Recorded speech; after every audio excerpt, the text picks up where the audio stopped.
Welcome to Palos. Thank you. I don't see Mr. Fonseca here. Thank him for. Oh, there he is. Thank you for your great hospitality, always with the cookies and the coffee. If the other places could just learn by your lead, it would be nice. At this time, if we could stand for the Pledge of Allegiance, led by Director Murphy. I pledge allegiance to the flag of the United States of America and to the republic for which it stands, one nation, under God, indivisible, with liberty and justice for all.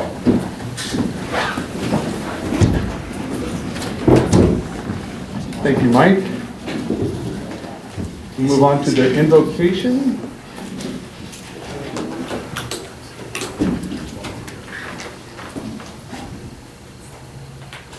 Mr. Pereira, would you like to do our invocation for us? Sure. Thank you. Heavenly Father, I ask you to guide us today. We make decisions here that affect the citizens of Merced County and also citizens that come through our county. And Lord, we just ask that you bless us, that you give us the wisdom to make the right decisions, that you keep us humble, and that all things are for the good of all. In Jesus' name I pray. Amen. Amen. Thank you, Lloyd. We'll move on to number 3 on our agenda, which is the roll call. Director Aguilar. Director Creighton. Here. Director Espinoza. Director Hogue. Director Lohr. Director Murphy. Here. Director Nagy. Here. Director Pereira. Here. Director Silvera. Present. Director Vialta. Here. Chair McDaniel. Present.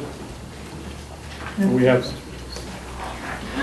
oh, with more coffee even. Fantastic.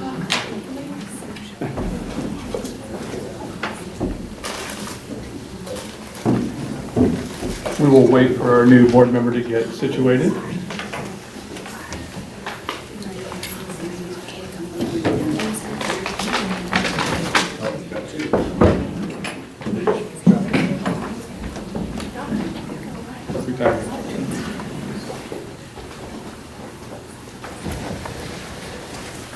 So we'll wait for our 2 board members to get situated. We're on number 4. We're getting ready for the approval of the agenda. So if you want to take a little time to get ready. Yeah, we all did.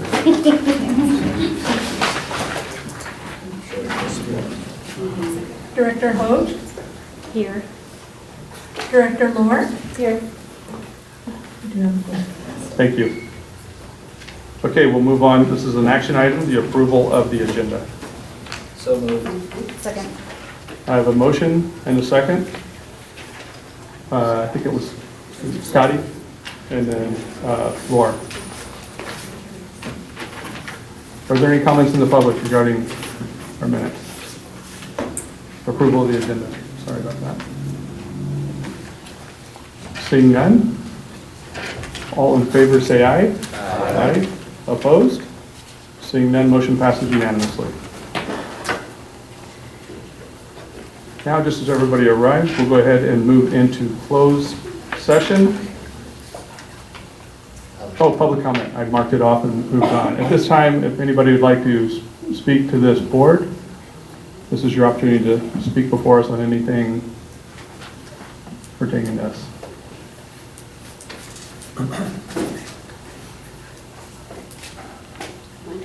No, and at this time, you want to do it now? Well, no, I just wanted to make one comment before we start the meeting, that we are using new equipment. So this is pretty easy to operate, but you will need to manually turn your mic on. You can leave it on if you would prefer, but just please remember, because we are recording and we do want to make this accessible to the public on our website. So even though we may be able to hear you without your mics live, the camera won't be able to pick you up. So thank you.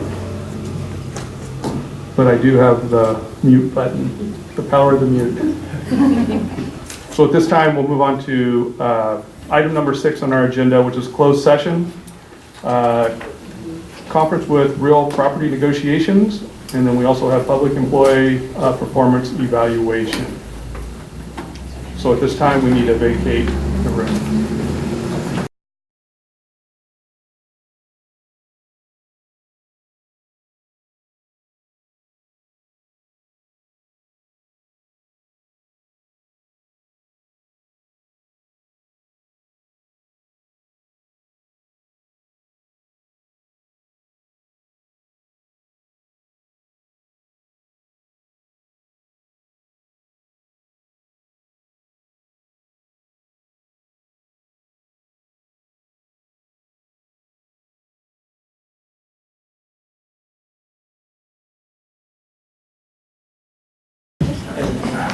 Okay, thank you. We're back from closed session. We have nothing to report out. Staff was given direction. Now we'll move on to item 8 on our agenda. This is an action item, both A and B. We can take these together. So, what's the pleasure of the board? I'll move to approve with the comment on page 12. Can't hear you. Mike? Okay, yeah, Mike. Sorry. A motion to approve with the note that on page 12, Nav's name has an extra E. I think he's very appreciative of that. Thank you for that. Yes, Mike? If we could take them separately, my comments weren't incorporated on the September meeting, so I'm going to vote no, but we don't need to have a conversation about it if the board doesn't want to. Okay, you want to take them separately then? Is that a Yeah. motion for A or a motion? My motion is not to approve, so someone else can make the motion, let's just do it separately. Okay. But I'm fine with the October minutes.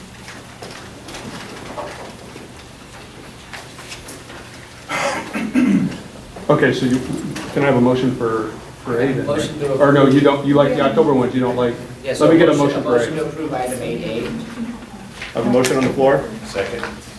and a second. Is there further discussion? Comments from the public regarding this? Seeing none, all those in favor say aye. Aye. Opposed? No. No. 3 noes. Chair, motion to approve item 8B. Second. Did you get the noes? Yes. Okay. I have a motion on the floor for item B.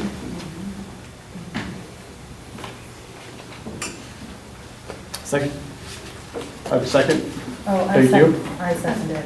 Oh, you already seconded? Yeah, so I was waiting for the roll call, but that's okay.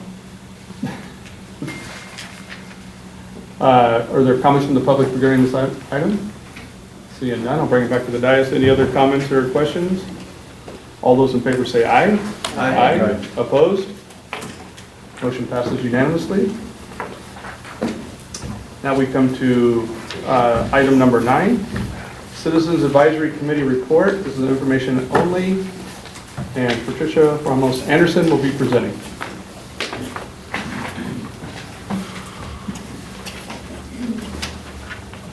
Getting over a chest cold here. Thank you. It's an honor to be amongst this elegant group, and this audience as well, the staff that supports all the efforts we're doing in improving our infrastructures and our traffic and our roads and our communities in the county. I just want to report out that the committee recommendations, some of the projects were approved, and we also have the minutes from the advisory board that have been incorporated into your minutes, into your agendas. Adoption of the Federal Transportation Program Title 10 was, the Amendment 10 was one that we approved. Also, the adoption of the regional transportation and improvement projects that benefit our communities that we're still working on.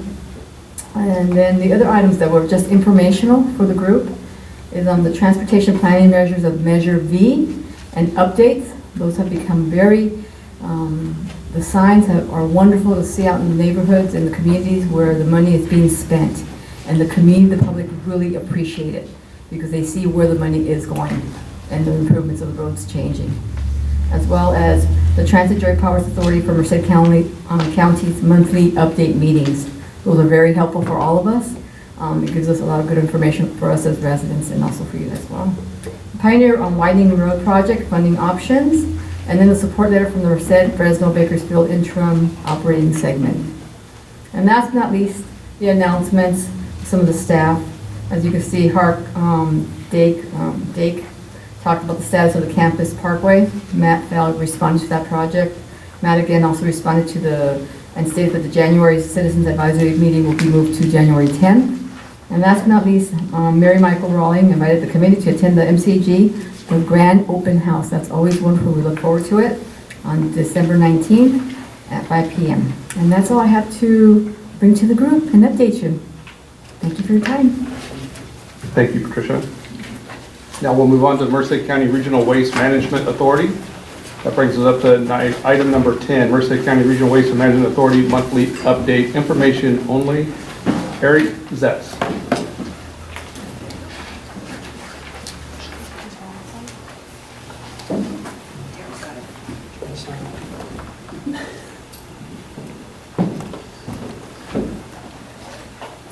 Right. Okay.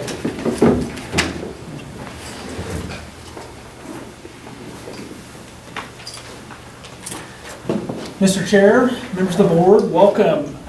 So I'm going to try to move along a little quick here. I've got a PowerPoint behind me, and I'm going to go over a couple things here. So, okay, so this, I'm going to do an update. Some of the things we're going to cover, SB 1383, customer complaint. I'll give you an update on the 6B1 Highway 59 liner update. We'll talk about the traffic striping and crack seal. We will have a conversation on extended weekend service. I know that many of you have had some public comment on that, so we'll hit that today. And then we'll go over the October tonnages just to give you an idea of what that's going. Just a reminder, SB 1383, the comment letters that we need back from the agencies are due tomorrow. And so I'll be meeting with Philip with HF&H on Monday to go through those. We'll look at the gaps. We're getting pretty quickly moving on this as fast as we can. So just know that that's happening. We did have a complaint that did come to the Merced County Board of Supervisors, and I just want to let you guys know that we did look into the complaint. The complaint that was brought to us was the site was dusty. We're going to be looking at, for a dusty site, of course, the landfill, we're going to have those dust complaints, and so we issued dust masks to our employees, and so we're going over that in tailgate safety meetings. Comment was made that maybe we can be more efficient, have some remote type technology that takes the place of staff that we have on site. And the challenges for landfills that when the landfill's moving around, you've got in place trash, airspace going around, you got to move one item here, one item there. We can't supplement a mobile person rather than some technology, but we'll continue to monitor that. High traffic routes on dirt roads. When you're doing an HHW, for this person that did complain, they saw our site at Highway 59 during the week, and when they did that, they had material. I don't know if it was a television or if it was a mattress or something to that effect.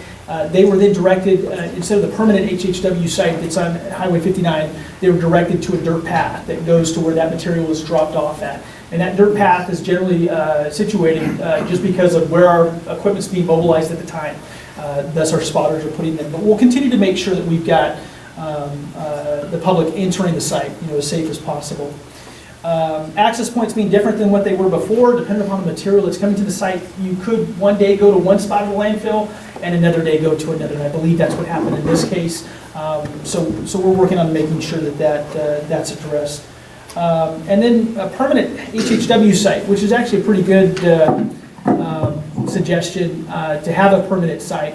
We'll continue to monitor the network sites because a lot of times there's network sites that take in material, and we'll make sure the public's got access to that. One of the things that we are working on is scale house improvements, the lane improvements. Many of you have talked about, hey, when's the scale house going to, the traffic and easing traffic, that project. Marty talked about it at the last meeting. We are looking to bring that back to the board January, and then construction in spring. So that's generally what we're looking to do with that. SB liner. So the Highway 59 landfill 6B liner currently is under budget, but it has gone about a month past the deadline of being completed. We're not worried because we are under budget, but we are worried in the sense that it has gone past the timeline. And so with that worry, we have assessed liquidated damages. Just so that you all know, the contractor came in and put in a request to extend the time by 4 days. We gave them 16. So we did work a little bit with the contractor to make sure they had some leeway, but we were under no provisions to have to provide that, but just to show good faith with the project. So we do anticipate that this project will be done. They think it's going to be done by Thanksgiving, which is next week. We anticipate that to take a little bit longer. It could be by Christmas. So heads up on that. Oh, yes, I'm sorry. The liquidated damages of $3,000 a day began on the 15th, Yes. so they're paying. They are going to pay, but yes, they will be assessed those liquidated damages. The question is, are they paying? I haven't received payment today, but they will pay, yes. And that's in that's in the contract. It is. Yes, it is. Good question. Any other questions? Yes. Actually, I was going to wait till the end, because mine is still back to the complaint, so I'll just wait till the end. Okay, sounds good. So this is the 6x1 cell liner expansion. This is what the visual, what it looks like right now. Some of the delays, as you can see, there's not soil that's over the top of the liner that's there. A lot of these liners, when they're put down, you got to have that material and that gravel, that soil in there so that it doesn't expand. It keeps it down. So but that's a great shot. Thank you, Martin, for that. Striping, crack filling, we did do and complete this month's striping at the Highway 59 landfill, so just be aware of that. The lanes are delineated, the cracks are sealed, and so that was a project that was complete. We're looking forward to doing that over at Billy Wright landfill soon too.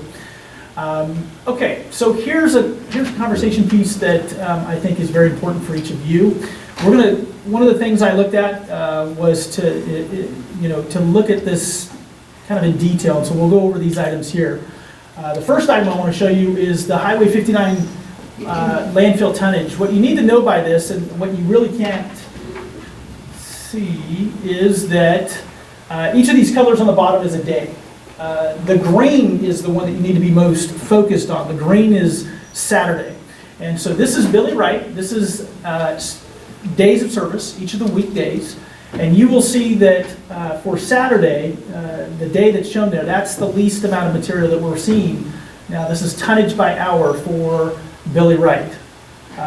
In turn also goes our revenues. And what we do see with tonnages, I'll go back, and revenues, is that by 10 a.m. everything seems to slow down significantly. So by 10 a.m. is your peak, but that peak might be 5 people, and they might bring 2 yards of trash. It's one of those kinds of measurements. If we look then over at, and I'm sorry, that was 59 right there, so 59.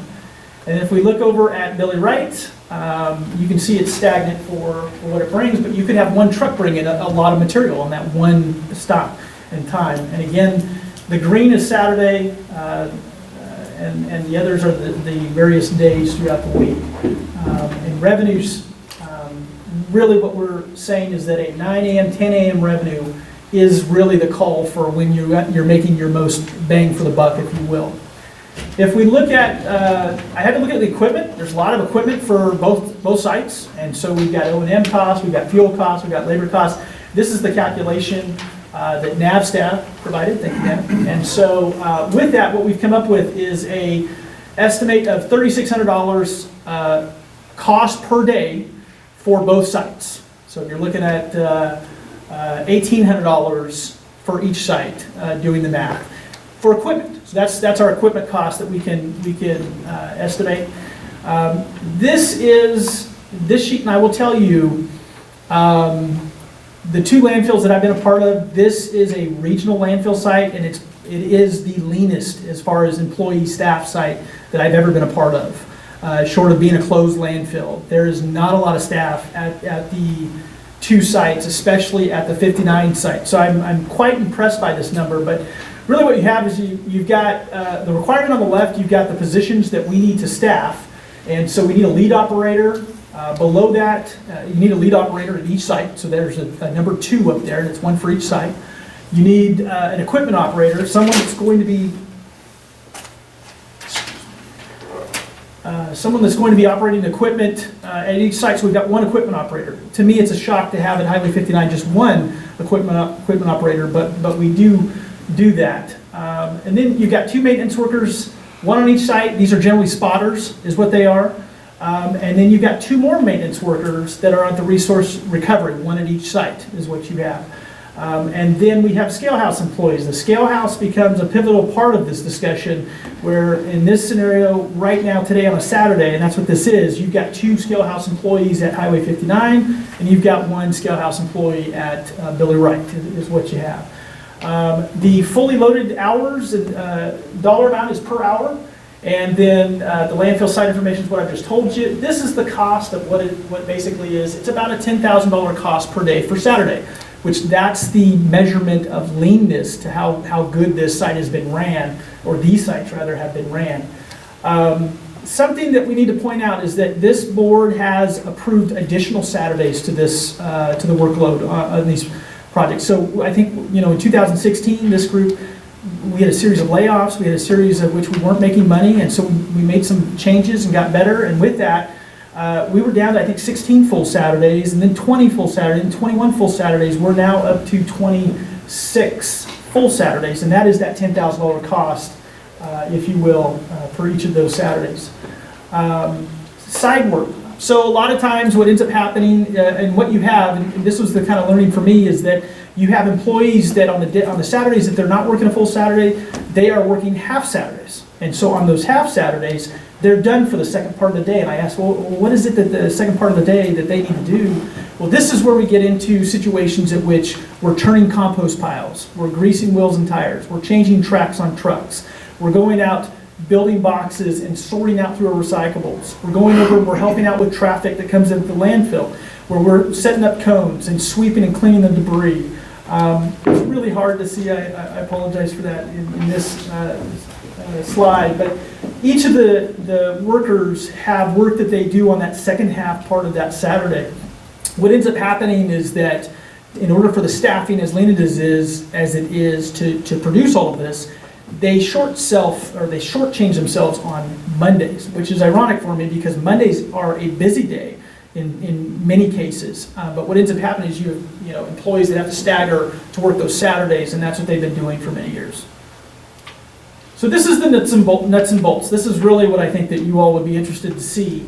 On the left, we have our labor cost, we have our equipment costs, and then we have a total of what that cost is. The red parentheses shows you a negative, black means you've got a positive.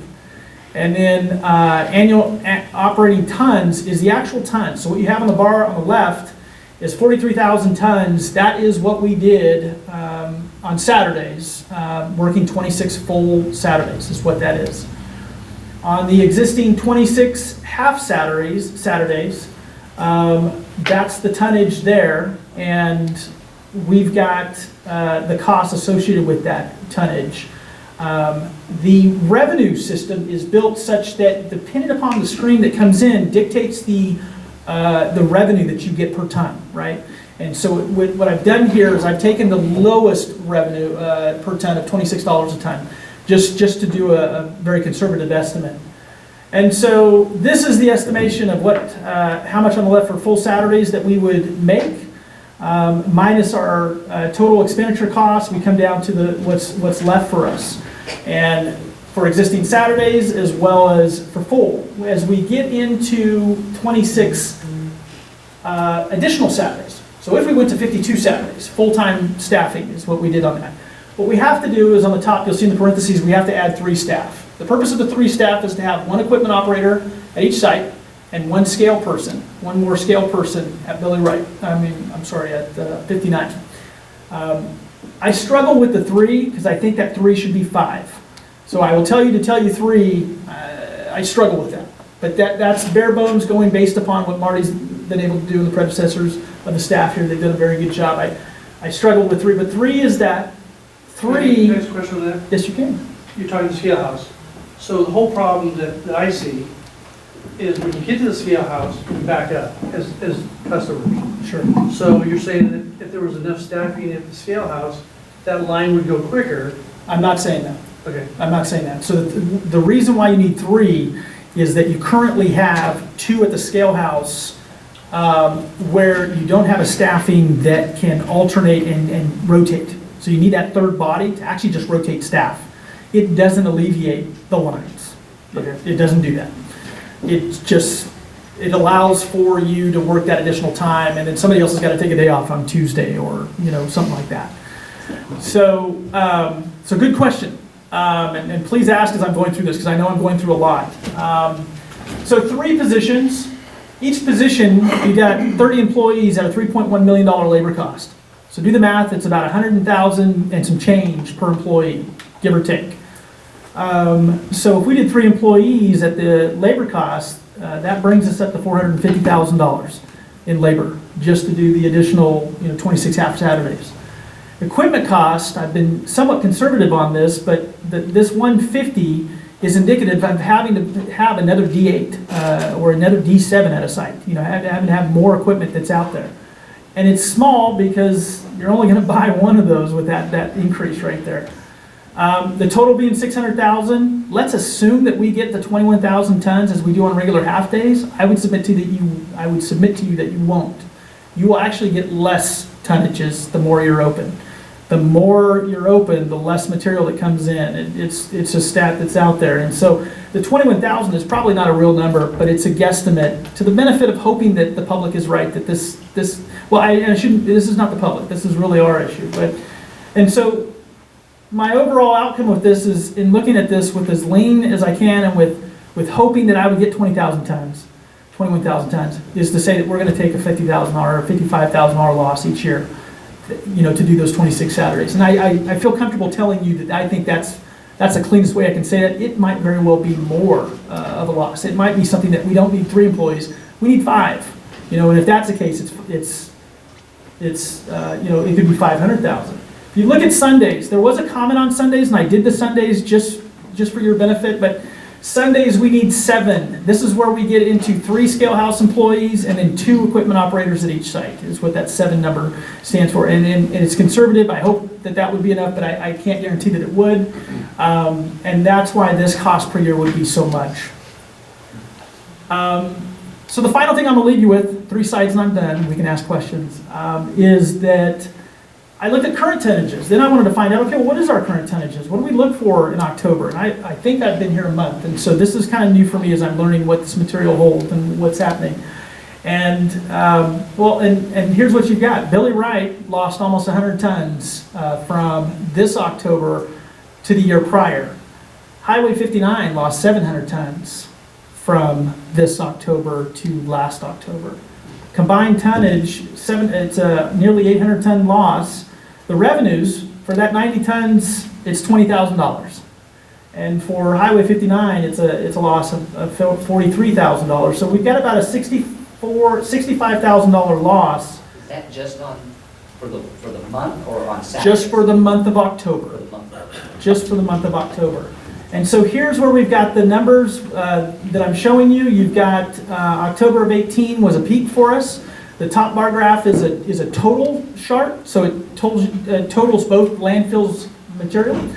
The blue tonnage there is Highway 59, and then the orange is Billy Wright. And so you'll see there's a dip there. Now, those of us in the waste industry know that if you see a less trash coming in, that's kind of an economic shift. I'm hopeful that in November, when this month's concluded, I can come back to this group and say, this is what we're seeing here. Sometimes this can be cyclical.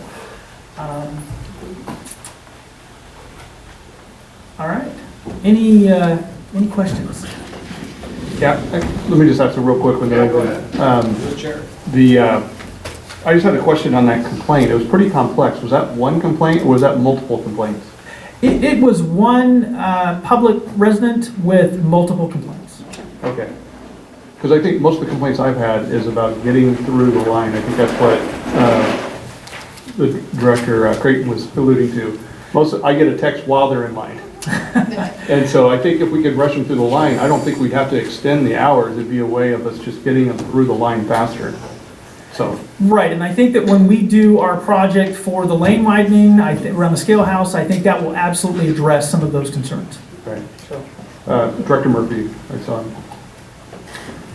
Thank you, Eric. Thanks for bringing this back. I've been very anxious and curious to see this.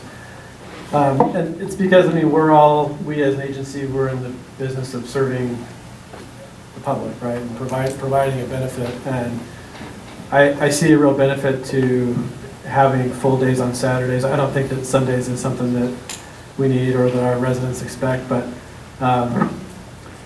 you know, what I see in the numbers from my vantage point is that the tonnage is low, but you've got less commercial activity on Saturday than you do during the week. And certainly you don't have, like in the city of Merced, for the most part, unless there's a holiday, the disposal happens Monday through Friday. So you have sort of less dump trucks, less commercial trucks, but you got a whole lot more pickups. You got a whole lot more SUVs showing up in line with smaller tonnages. But for them, I mean, for residents, Saturday is the time that they have to do that. I think that there's also a correlation and sort of an externality that we create as an agency when we're not open the full day on Saturday, is that some people expect that the dump is still open. They're working in their yard or they're cleaning up their garage, and they load up their pickup truck or whatever, and the gate's closed, and they're not taking that stuff home. Exactly. You know, it's going to get dropped off. Go to my constituencies. So they go somewhere else, right? So I want us to be mindful of that as well, that there's some real benefit, direct benefit to our customers that are our constituents for Saturday service. Yeah, no, if I could just add or respond to that and say that I completely agree. And we want to be able to serve the public. We don't want this to be something where we can't provide an answer to what you all are being asked to respond to. We have a project in the works. My hope is to come back to this board on a regular basis and say, here's the project. Hopefully that's alleviated some of the concerns that's come, and go forward with to continue to say that we're meeting those needs. There is no commercial numbers for Saturday service, so we are losing the big customer to what funds a lot of the activities there. So I'll continue to follow this, continue to bring it back, with the hopes that we can speak to this. Great, Director Creighton. Thank you for the information. It's pretty overwhelming. The main reason that I brought this up, along with some others, was customer service. So when you get to the scale house, you're in this line, it's quagmired, it's difficult to get through that in a timely fashion. And then, like you did say, sometimes when you're up there and there's a guy at a D8 and a guy spotting, there's only so many people can get in that little line with a D8 pushing stuff over. The ultimate goal is better customer service, and then also to protect the farmers, because we have a huge problem in Merced County where, like Director Murphy was saying, that if it doesn't go in the landfill, it goes in their fields. So, or it gets dumped somewhere in the city alley or something else. So there's a cost that we don't have up there to show that these jurisdictions are paying when people make illegal dumps. I get it, personnel costs are high. I like you're digging into it, you're driving into the cost, what makes money, what doesn't, what's more efficient. So I just want to make sure we don't lose sight of the farmers and the illegal dumping. Absolutely, absolutely. Director Silvera. I want to reiterate their comments, and I see it, and you can ask my Public Works Director who's here. I tell you, it's every week that I am calling him, and it literally, to what Director Murphy said, I know that they had the whole trailer loaded, because you can see the whole trailer still kind of compressed together that they've dumped on the side of Henry Miller Road, Nantes Avenue. So, I mean, in a perfect world, we would be making, we could make it, but to me, if I'm looking at it, and I know this is just now, but that 53,000 that we would be losing, it's really not a net loss. We probably would be getting paid for it, because if it's open, some of those folks are coming in. I would hope. I mean, there's always going to be your bad actors. But the reality is I agree with both of my colleagues here, what they said, in that it's about customer service, and I get it, the tonnages go down, but the one constituent that I had just recently talked to is, I work 5 days a week, Monday through Friday. I come home on the weekend, I want to do my yard work, I want to do something in the yard, I get up in the morning, I do that, and then if it's only a half Saturday, then, they're getting there and it's closed down. And I think we are a lean, mean machine, and I recognize that with the folks that were here before you, that's what they set in place.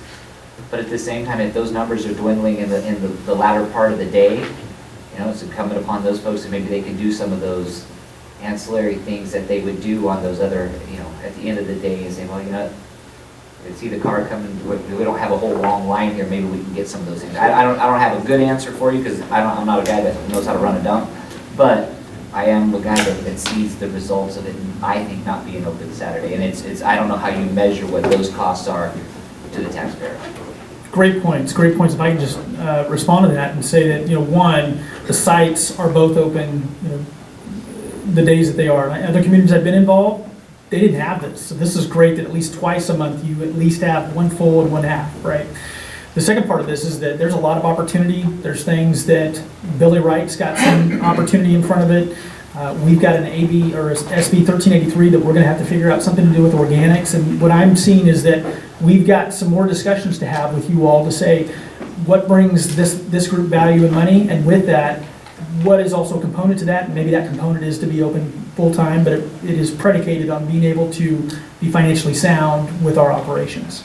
And then this leads me to since this is the waste management update, is still very interested in pursuing and would like an update on where we are with the Billy Wright expansion. Sure.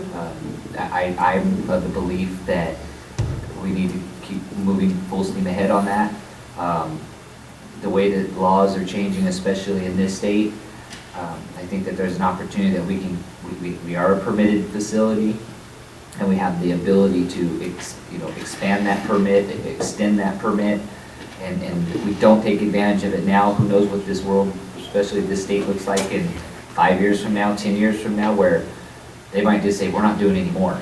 We're not giving out any more permits. So I say we got to go while the getting is good, and so it's at least my opinion that we keep moving full steam ahead on that. Absolutely. Director Vololta. Yes, I'd like to echo Mrs. Silvera. And are we going to get a report soon? Oh, sorry, forget. Are we going to get a report soon on the Billy Wright extension? Yeah, we're working on that. Now I can work with staff, and we can absolutely bring back something for you. Sure. Okay, thank you. Director Espinoza. Thank you. Excuse me. I saw some mattresses inside the road. Actually, Dana, it was South District 4, South Canal, and South Avenue in Delhi. So, like I said, I think it's already stated that the whole county is a dumping ground. So, I think having Saturdays will surely alleviate it. But I think it's also too, if we, advertise more, especially in the summer, which is real busy for construction, for everything, and the fall right now, there's a lot of fall cleanups right now. I think we can add some tonnage there, and we just got to continue. I know the cities are having fall cleanups as well too, but it all ends up anyway over there. But if you have it continuously more Saturdays and just advertise that, like I said, clean up on Saturdays, we have, with the cities, we can advertise for the citizens, make sure that they work all week, and Saturdays will be cleaned up, so it all helps. Thank you. Thank you. Director Pereira. Yeah, I'm just, was doing some extrapolation, and I'm having trouble, I guess I didn't understand, if on an existing Saturday, it cost us $117,000 in labor, how could an additional half Saturday cost us $58,000? How do you get $450,000 out of an additional half Saturday? I missed that. Yeah, so the parentheses up there that say add 3 full-time employees, you got a $3.1 million labor expense for this budget, about 30 employees. You do the math on that, you're looking at about 100,000, maybe even 103,000 employee, 105,000 employee. That is where that number comes from. So take 300,000, add it to the 150, and that's what you get. The 150 is an estimate as well on labor.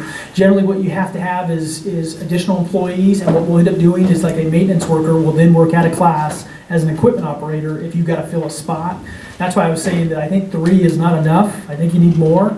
And so maybe the change that you're missing outside of the 3 is just additional labor, overtime kind of expense just thrown in there. So if a half Saturday is 4 hours, or is it more? Half Saturday, yeah, you can say it's 4 hours for the 4 work that's hours. there, right? So if you go 4 hours times 26, times 3, it still doesn't get you to 3, or, you know what I mean? If you do the hours, you don't need 3 people to make up the additional 125 hours or whatever it is. Right, so again, going to the math, take that 117 and just make it 150. Why? Because that was the working out of class, Oh, the okay. additional staff that needs to work other time. So get to 150, Uh-huh. and then add 300,000 for the 3 full-time employees, and that gets you to the 450. So, and just know, it's a guesstimate. It's really Oh, I get a that. dart on the wall. And what I'm here to tell you is that 53 is probably more like 65 or 75. It's probably more than that. But I think that based on what Marty and the staff has done before to be as lean as they've been, there's a possibility we could be this lean. So let's have an offline conversation, because I see landfill opened up an extra 104 hours a year, With the 26, right? 26 times 4 hours. and you're talking about this here? The 26 full Saturdays? No, so we're talking about adding, the the 26 board would half. like to see adding 26 half-days. Okay. And it's not gonna be 26 because there's gonna be some holidays. So Sure. it's probably only gonna be 20 or maybe 22. Sure. So anyways, I just don't see 104. I mean, if you're only open an extra So 104 just so I'm clear, hours- your issue is labor expense. Is that right? Well, actually, yeah, I mean, Okay. yeah. And just to clarify, this would be not just, so it's our existing staffing level plus the additional staff that we think we would need to be open those additional days. And it's not just about the staff we would need on hand to operate, it's also the staff we would need on the books to be able to cover shifts and time off and Correct. all of that. So it's developing the bench in a sense as well. So I mean, it's not Exactly. just everyone's working on the same day. Okay. Exactly, right. Just Okay, quick question for my clarification. So Director Silvera, go ahead. you are open those Saturdays, and you're achieving that by flex scheduling, and so somebody doesn't come in Monday through Friday, they come in Tuesday through Saturday. and- Exactly right. Okay. Exactly right. Just for clarification, we are open 5 hours, 7 to 12 on half days. And close so at 9 3.5 hours. Not 4 or 5. Thank you, Marty. Okay, I just. Eric, very good. You got put on the test there, and you Yeah. survived. You did well. Yeah. Not bad for your very first full update. Thank you. I just want to say, we talked a lot about this issue leading up to this board meeting, and I think what we wanted to communicate here is, with the historical perspective, we know that the pendulum has shifted at this board on RWA over the years, meaning there was a point of which the fiscal health of the agency required there to be some layoffs and some changes to hours, and there was a very comprehensive approach to how we were able, and I say we, I wasn't in this position at the time, but how the agency was able to recover and get to this lean machine that it's been.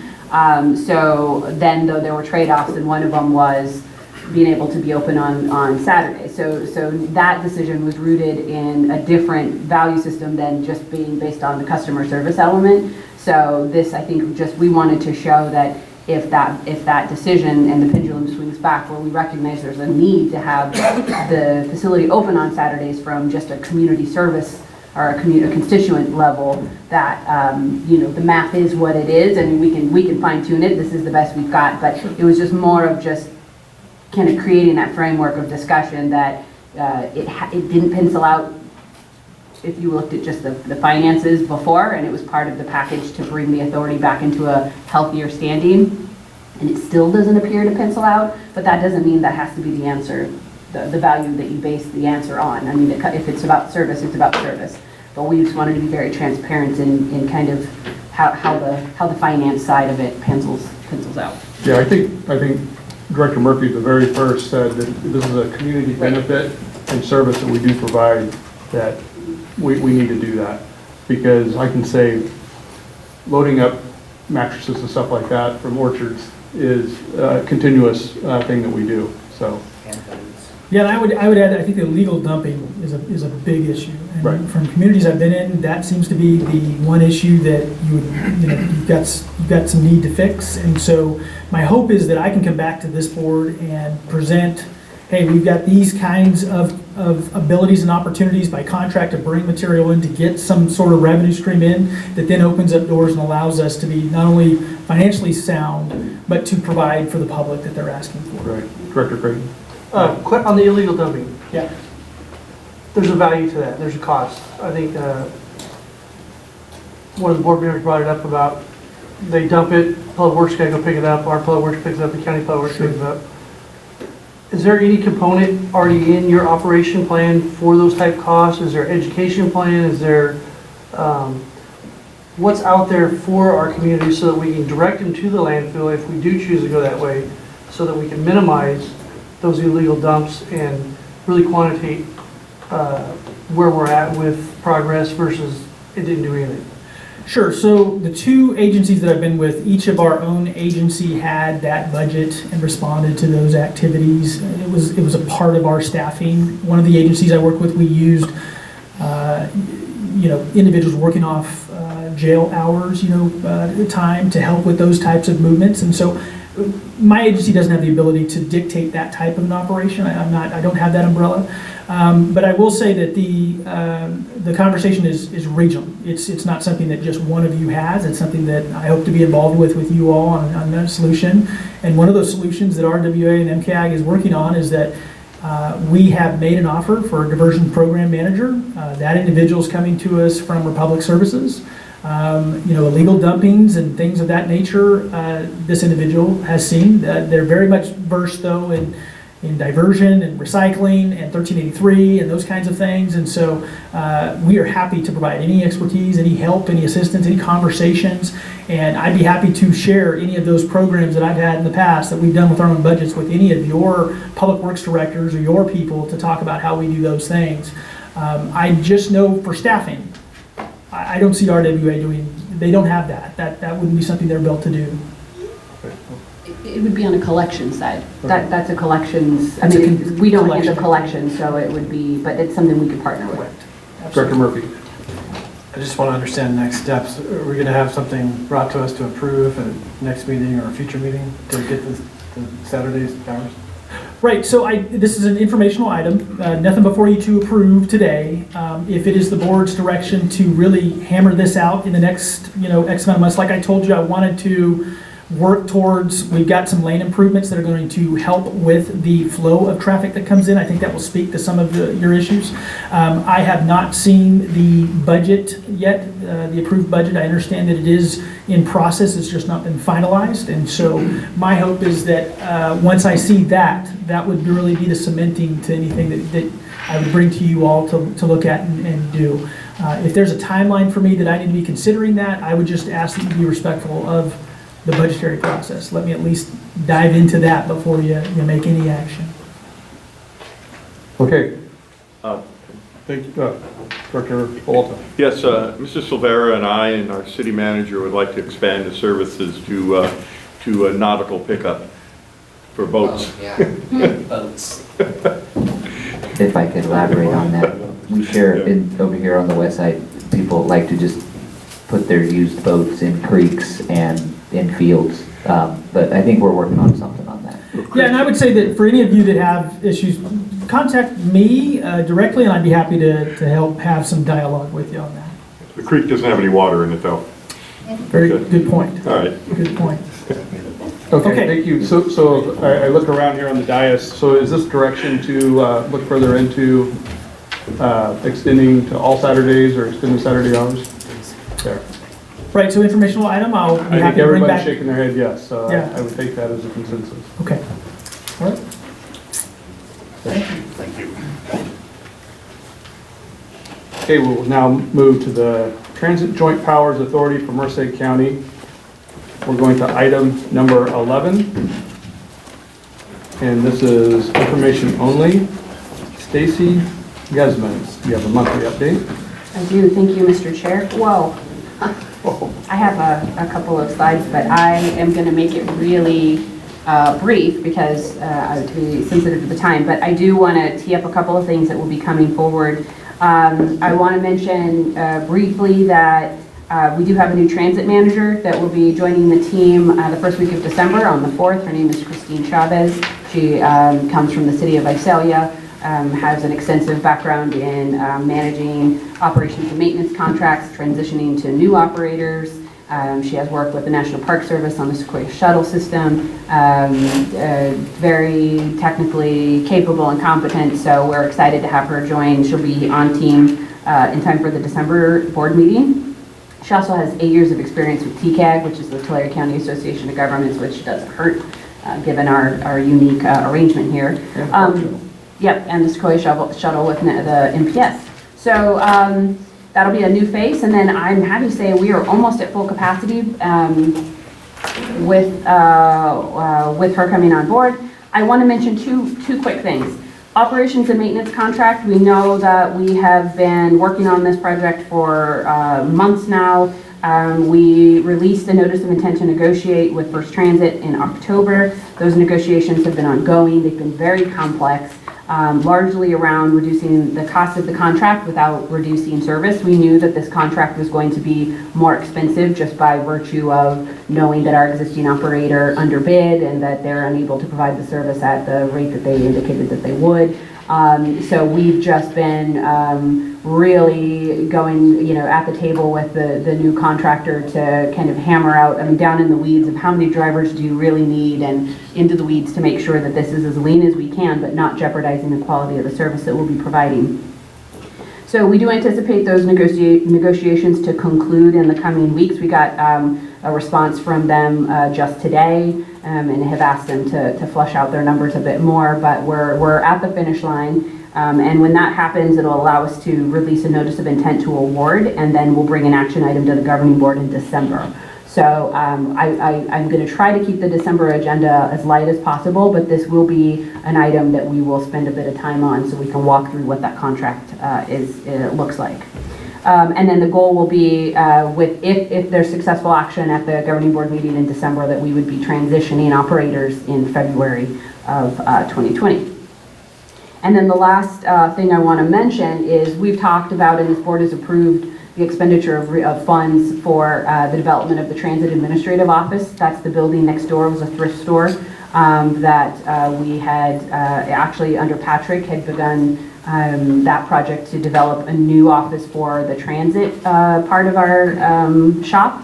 And but with this anticipated increased cost with the O&M, we've been really taking a hard look at the authority's priorities and the budget. So that included looking at this project next door in the big scheme of all of the things that we have going on. The AME has been completed, but the construction cost came in higher than what we anticipated and was cost prohibitive. We had put, I'm gonna do an estimate of $650,000, I think, in the budget. Construction costs came in $850,000.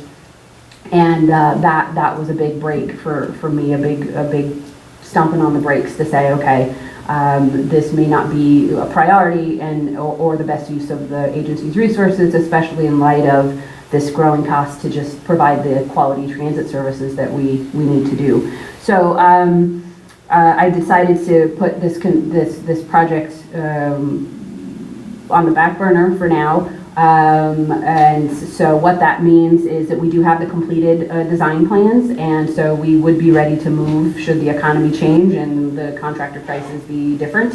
But what I'd like to do is actually scope the project down to be a usable space, and that's something that we do have several grants that are dedicated to this project that can't be reallocated to anything else. That programming window has since lapsed.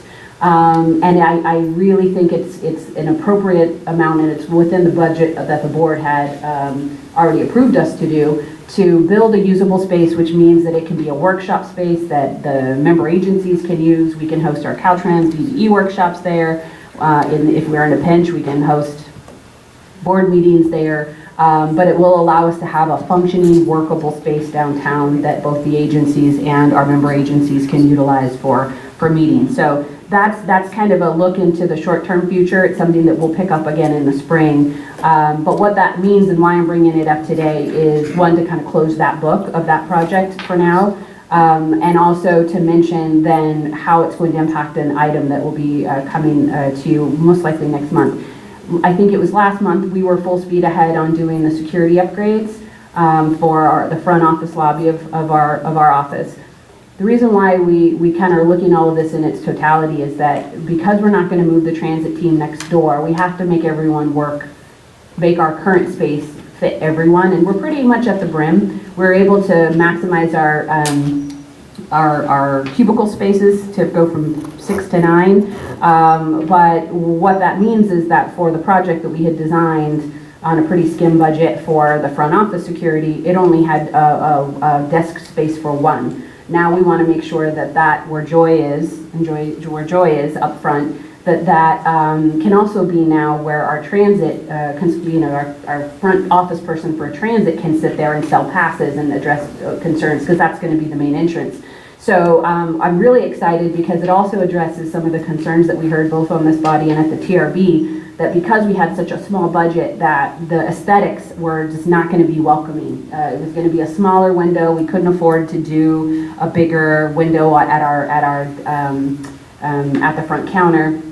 And so we're looking at, and we're working with our vendors to look at what it would take, and we think it's actually really a reasonable increase to that project if we wanted to consider partnering with the transit authority, which, it's weird because we're all the same, but they're different budgets, to allocate a small amount that was for next door and use that money to make a more pleasing entrance that would allow to have more of a 6 or 7 foot window when you walk in rather than a 3-foot window. And the cost increase was pretty nominal. So we're working through those details, but it puts about a month behind on our front office design project. And if we're able to make it pencil out, and it does seem like that's something that staff feels like is the right of investment, we'll bring that MCAG contract to the board to ask for an increase in that authority. And you'll see all those details next month, but they're all connected. So last thing I'll mention is that with all of these things going, and in light of putting a hold on the next door office remodel, our department priorities with the new transit manager coming in are to successfully transition into this operations and maintenance contract. It's a 5-year contract. It's the largest contract that we do. It has 2-year extension options. It's a big deal. We don't want to be where we are right now in 2 years or in a year.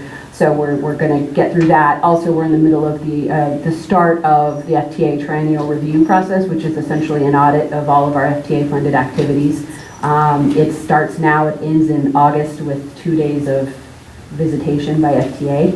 And then also the fleet assessment that we'll do when Christine starts. But we have an aging transit fleet. We have a mandate coming to begin electric vehicle acquisition. And it's about when do we want to start that process that we feel like the technology kinks have worked out enough that they're safe investments, but also not driving well past their useful life buses in the meantime while we're holding out for those electric acquisitions. And then of course part of that is how do we dispose of those buses that have met their useful life, and I know there's a lot of interest in the jurisdictions to acquire those buses. So that's a lot, but all of that will lead into items next month, so I wanted to set that framework. Thank you, Director Laura. Thank you. I know you're conscious about spending dollars. But staff safety is a high priority, and I want to make sure that funding does not get in the way of us making sure that our staff are safe, as well as customer service. So if it costs more for a larger window, I don't think the board would mind, because it's safety and customer service that are high on our list. So please don't let cost be a barrier to ensuring that you all are safe. And I appreciate that. This has been a priority project for us, and it was the safety factor that drove us, that even though MCAG doesn't have that funding to do the design we wanted, we were going to just make work what we could, and we were going to do all the sheathing, and the protection would be there. It just wasn't going to be pretty. And, but that's what's the unique partnership we can do with transit. If we're staffing it with transit staff as well, then we can also tap into the capital project funding that we already have for facilities, and we can, I hope, achieve both. So I appreciate hearing that, because I don't like coming back after we've decided on something and say we've changed our mind and need more money. But I think this change will be able to accomplish both of those things. So thank you. Director Vololta. Yes. We in Los Banos are making a conscious effort to reduce air pollution, and in the process, we just received a fleet of 5 new plug-in hybrids. And but that's really not what I want to address. What I want to address is that where are we with the over the hill study? I'm not referring to Darren's age. I'm just referring to the study of the buses over the hill, or the transit that's going to help the commuters not log so many miles. So our plan is, once we get, and I think our plan has been over the last couple of months, is that once we can get through, get the process, the RTIP process, which that deadline's in December, we're concurrently working on developing the scope so that we can procure a consultant, have that out on the street by the end of the calendar year. So that's still the schedule that we're working on. By the end of December, to have that, to have the procurement process underway, and that document is out on the street so that we can get our consultant on board and get that study. And as I mentioned, part of that is, we want to make sure that in that process we're engaging our West Side communities to kind of have some involvement in the development of that as we move forward. So, because I'm looking at a hub for Gustine and Dos Palos. For those people who commute over the hill, it's going to make it easier, and then we could have some type of meeting point, because we know the rail system's not going to work because we don't have a train station in Los Banos. Mm-hmm. So the other thing that we're trying to procure is 15-passenger electric vans that have a 120-mile range.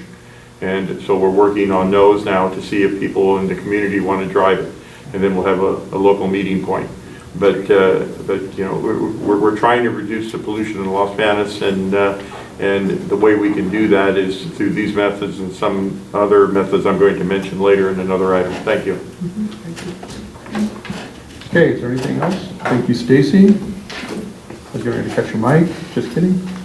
We'll move on to item 12, the Transit Joint Powers Authority of Merced County 2020-2023 Title VI program. I had to read through that a couple times. I didn't realize that we did this every so often. Yeah.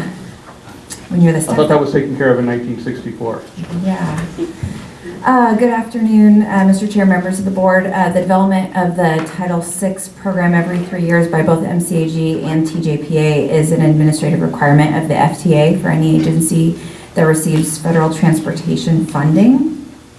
The program essentially ensures that any service or operations provided to the public is done in such a manner that doesn't discriminate against any individual, specifically on the basis of their race, color, or national origin, as is listed in the Civil Rights Act.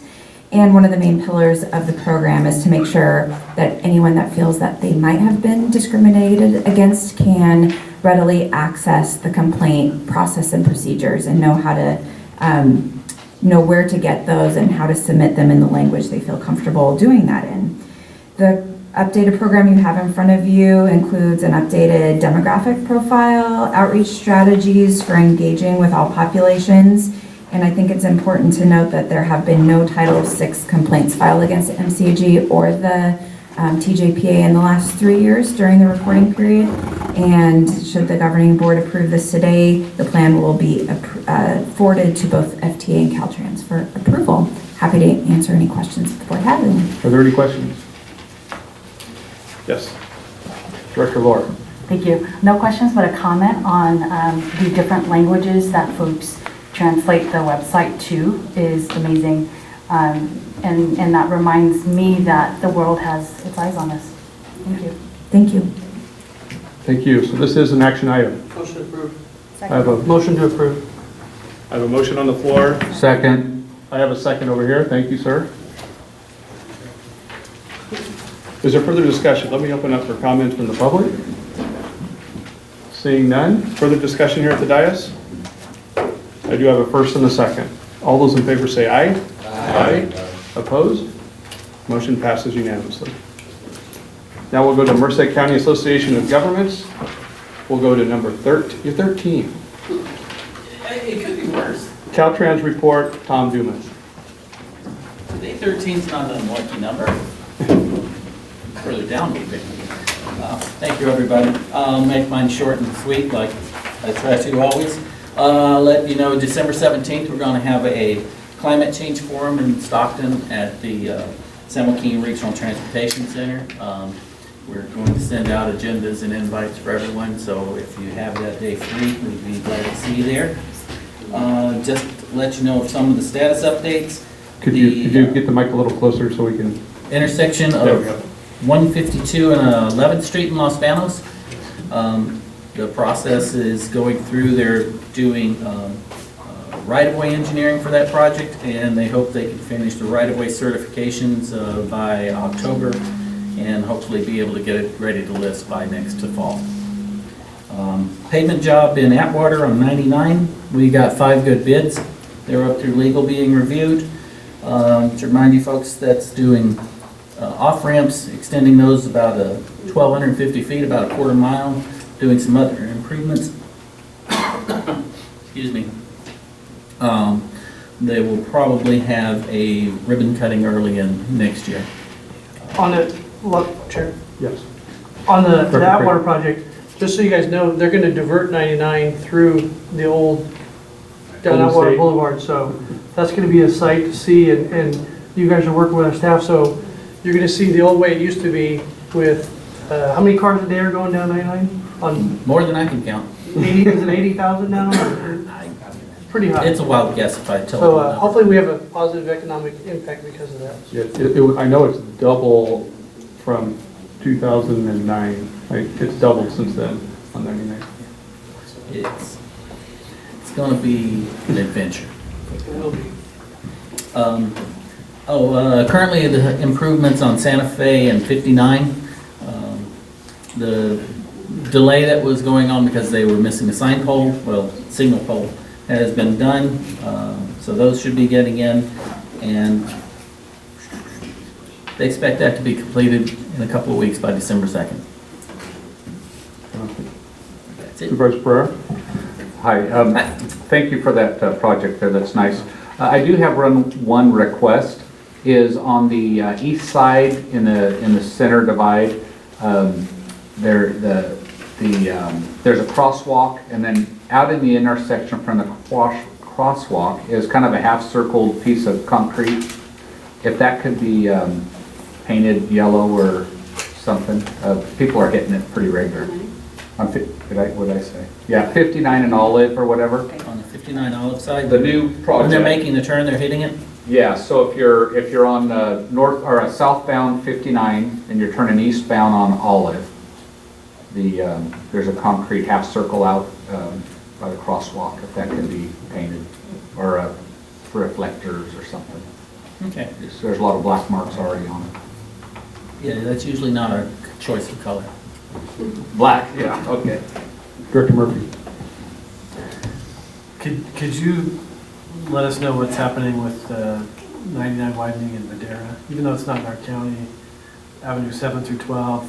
I've been reading in the press, I think the latest thing I read was that the funding was restored at the CTC, but maybe the project was pushed out further. Do you know what's going on? It all impacts us. We all drive 99. I would love to be able to pull that off the top of my head. I have a hard time just keeping up in my own district, but I can find out for you. If you could, I'd appreciate it. Yeah, Stacy can. I don't have a lot of detail, but I know that it's something that at the valley-wide level, the COG directors have been meeting with. We did when we were in San Diego. We had a call just today. It sounds like that there's a solution that is being floated that the directors today voted to support. That is, and I would look to Matt, I would just say it's not what everyone wants, but it's not what was originally proposed. It's a compromise to the extent of which the Valley directors felt like, including Tulare and Kern and Madera that were most impacted, that it was a palatable solution. So nothing is done until, we got to see how that works out, but there's been at least discussions that have alleviated a lot of that original concern that we heard when the deletions were proposed. Could this board write a letter of support as well? That was my same thought. Okay. You know, we should stick up for each other. I Right. think. And I did attend the ITIP hearing that was in Fresno on the 15th. And, you know, that's one of the exceptional things about this region that I think we're recognized for in other parts of the state is that the valley directors are really good about that. And if there's one thing that we can almost immediately always agree on, it's about the needed investment in 99. We didn't lose the opportunity earlier this week when we met with the Caltrans, the new director for Caltrans and the CTC commissioners to reiterate that point. So we'd be happy to draft a letter and do that. So. Okay, thank you. Is there any other? Just one other. Yes. On North Highway 59, north of the Merced River, Caltrans replaced the pipe going under the highway. And the pavement is rough. You know, I mean, the pavement's actually smooth, but it doesn't match up to the roadway, right? So it creates So it's got a bump? yeah. So if it could at least be, you know, looked at by your staff. And that's north of the Merced River. Merced River? Okay. Okay, thank you, Tom. Thank you. Item number 14 is information discussion only. Is there any comments or discussions about any of these items? Seeing none? Director Murphy, you have something? No. I'll move on to number 15. This is the consent agenda. These are action items. This is for actions A and B, and both can be taken together. I have a motion. Second. And a second. At this time, anybody from the public like to comment on these items? We'll bring it, is there further discussion here at the dais? I do have a first and a second. All those in favor say aye. Aye. Opposed? Motion passes unanimously. Now we'll move on to number 16. This is information only. Mr. Matt Bell. Thank you, Mr. Chair, members of the board. On the Madera 99 project, that was part of the Interregional Transportation Improvement Program, the ITIP. Caltrans is part of this TIP. And I believe the comment period on that was extended, so we can definitely get a support letter in ASAP. So it still makes that comment period. And just on that note, the County of Merced did submit a comment letter a while back, and it got a lot of attention. Right. So the state has been responding. You know, I think one of the advantages of the valleys is known for working together on 99, and we support each other. So we can definitely submit that support letter very quickly. Just a heads up, next month we'll be bringing the unmet transit needs recommendation to the board for your consideration. SSTAC committee did meet and they made their recommendation, so we'll be bringing that to you next month. And then also we want to bring an item next month, information, just to kind of reset the context and give you information on the SAFE call box program. So it's been a while since the board has talked about that, but in the meantime, you know, money is accumulating, so we want to, staff has done some research on what other areas are doing and why they do different things, and we think that we might want to bring in some additional help to look at things, and that's basically because there's quite an accumulation of funds, but the amount that comes in each year is not necessarily a huge amount. So, What was that? I'm sorry. Oh, sure. What were you saying? It's the SAFE call box program, so the call boxes that currently only exist That's what I over thought you said. 152, right? So most of them were taken out because they weren't getting used, because people have cell phones. And in the meantime, there are other things that SAFE money can be used for, so we want to bring an information item to the board next month as a springboard for some discussions on what to do there. Can we get a cell tower on the back way to Merced, Los Banos with that? That would be safe for us folks. That would be a different board, I think. Thank you. And then just on Measure B, the only thing is just to let you know that the revenue continues to come in above estimate. In fact, it's even been coming up in a little more than it was last year. I forget if we mentioned the $40 million number last month, but we're past $40 million since inception, which is well over the $15 million a year. So, you know, the revenue continues to come in really, really good. That's it for updates, if you have any questions. Are there any further questions? Seeing none, We move on to item number 17, but I've had a couple requests about, let's take a 5-minute break before we go in. We've been going for 2 hours straight, so we'll take a little freshen up break. Okay. We'll go ahead and re-adjourn after our break. We have everybody here. We're on to item number 17, Regional Transportation Improvement. Matt, were you going to open it up? And then I do have a request by Director Villalta to read something into the record. So go ahead. Sure. Thank you, Mr. Chair, members of the board. Regional Transportation Improvement Program is here before you as a draft for your consideration for adoption. And I wanted to go through a few slides just to kind of recap the process of how we got to this point. So again, the Regional Transportation Improvement Program is part of the state's State Transportation Improvement Program. We have a lot of acronyms, a bunch of tips. So this is something, it's basically the state's 5-year budget for major capital improvement projects. So the SHOP is their maintenance and rehabilitation projects.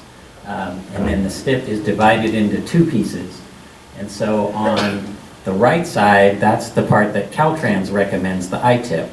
And that was what was being talked about just a while back about the deletion of project development stuff for Madera and Tulare and so forth. Those are ITIP projects that they recommend.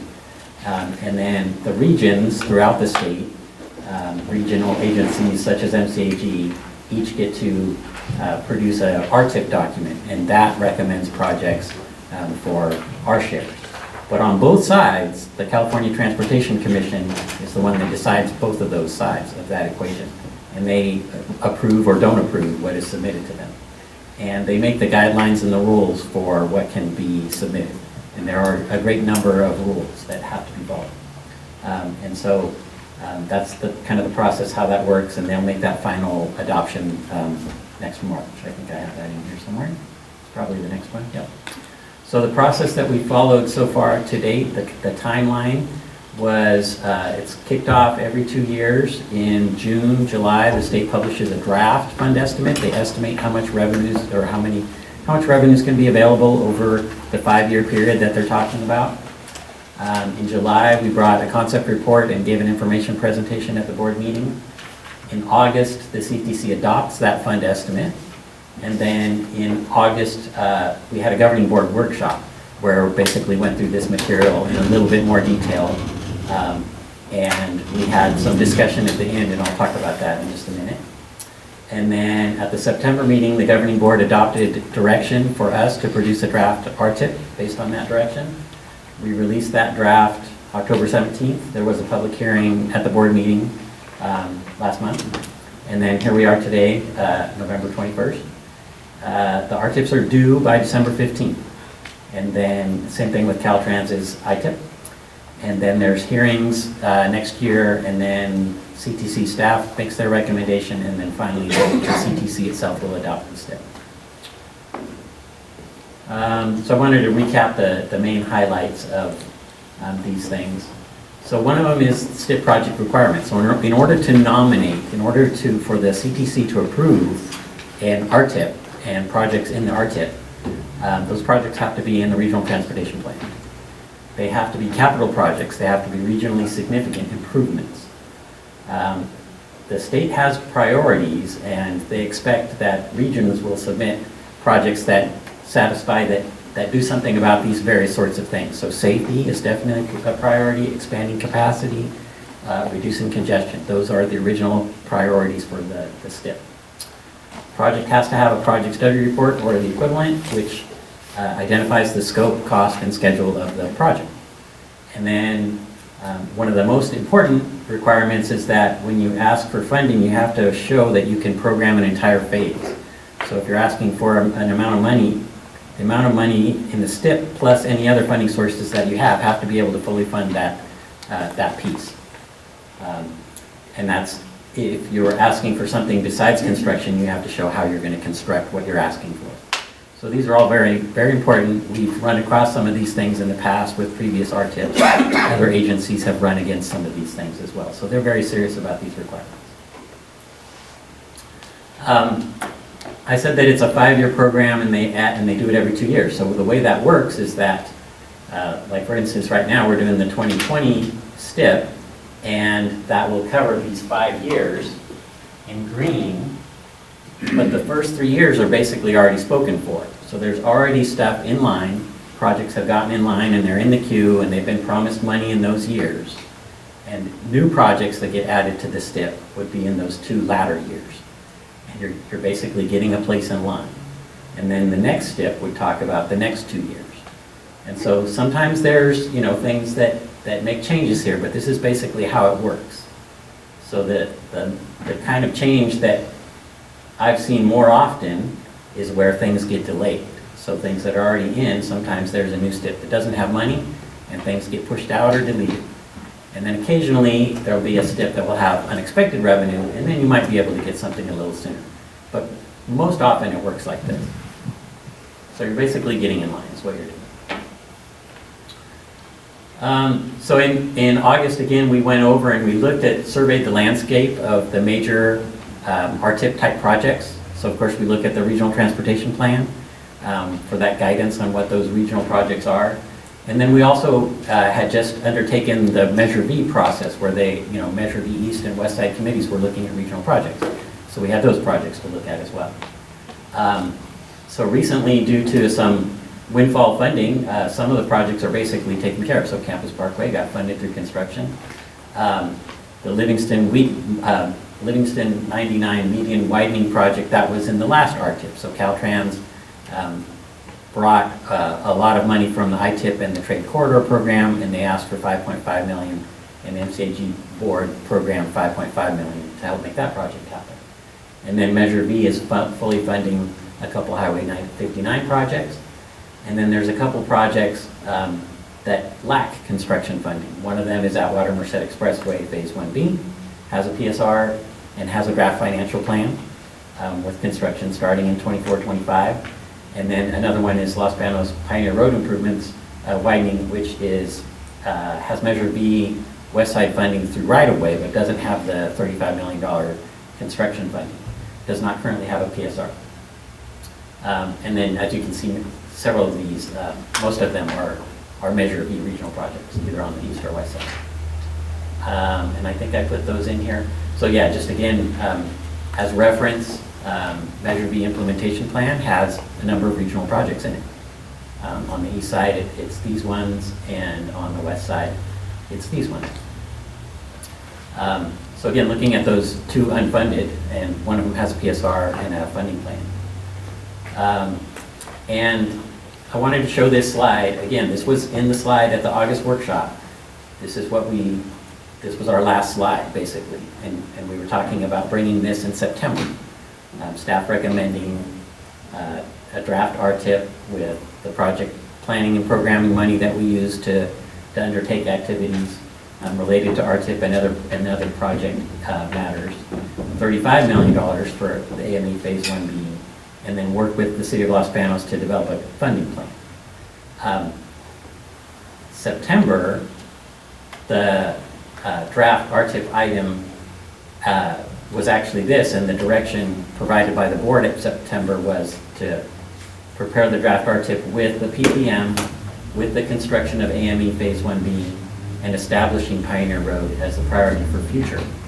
And that draft RTIP, the AME at that time was only $30 million. So there had been a $5 million reduction in what AME needed from kind of the STIP bank account, if you will, MCAG's share. And that is what was put in the draft RTIP, and that's what was released. And then, so that brings us to the draft RTIP. So what that document that is before you now. So that was released October 17th. There was a public hearing.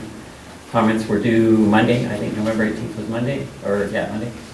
There was one comment that was received, and that was basically the City of Los Banos that passed a resolution earlier this month requesting that $5 million of the carryover funding remain unprogrammed and available for the Pioneer Road widening project. And that $5 million would then mean that there would only be $24 million available to program to AME Phase 1B, which would not be enough to meet the state's, the CTC's rules for when you submit an RTIP, you have to show that you have full funding for a project.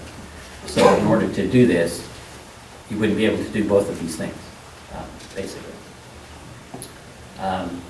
So staff recommendation is to adopt the draft that's on your agenda. Does include the PPM, includes Atwater Merced Expressway Phase 1B construction, which is about 50-50 between RTIP and other funds. There's Measure B and some other funds in there for AME. And then establish Pioneer Road Widening Project as the priority for next STIP and future STIP programming until that project has all the construction funding that it needs. CAC and TRB concurred with staff recommendation, and I think that was all I had. If you had any questions or any Actually, discussion, no, I'm available. we'll go ahead and, Director Vololta had something you wanted to read in, for the record. Turn the lights on. You got it right there. Mike, right behind you.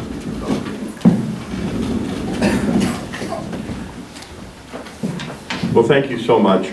And in order to do my due diligence for the city of Los Banos, I needed to read into the records and comments and then put forth a motion that we think as the city of Los Banos is appropriate. I would like to read parts of a study and not read all 16 pages, but the purpose of and the need for a project. And this study is from the California Transportation Commission, Caltrans, and the Federal Highway Commission. So it was the purpose of a project, and the purpose of the project on 152 was to relieve congestion in the Los Banos community by reducing the amount of interregional, recreational, and commuter traffic that goes through central Los Banos, and improve the route continuity for State Highway 152 within Merced County. The existing State Highway 152 roadway to Los Banos is the only remaining undivided segment of the route between Merced and Santa Clara County line on the west and State Route 99 on the east. So I'm only taking excerpts for this because I don't want to take up any more time than I need to. So what other purposes would an alternate route or a bypass, how would it help Los Banos? It would improve the safety operation of the State Highway 152. While the overall accident rate is similar to state average, 18 intersections within Los Banos have an accident rate higher than the state average. So what about congestion? Several traffic signals in this portion delay motorists, and during peak and travel hours, the ability to make left turns off of the urban portion of the route is difficult. Traffic flow is further slowed by motorists turning in and out of driveways and the local businesses accesses, and by truck traffic from the Central Valley farms, and must respond to the frequent stops and starts. Commuter, commercial, and recreational and agricultural use of State Highway 152 continues to increase. State Highway 152 serves as a principal commuter corridor between the employment centers and the valley communities to the east and the south, such as Los Banos, Merced, Atwater, and Fresno.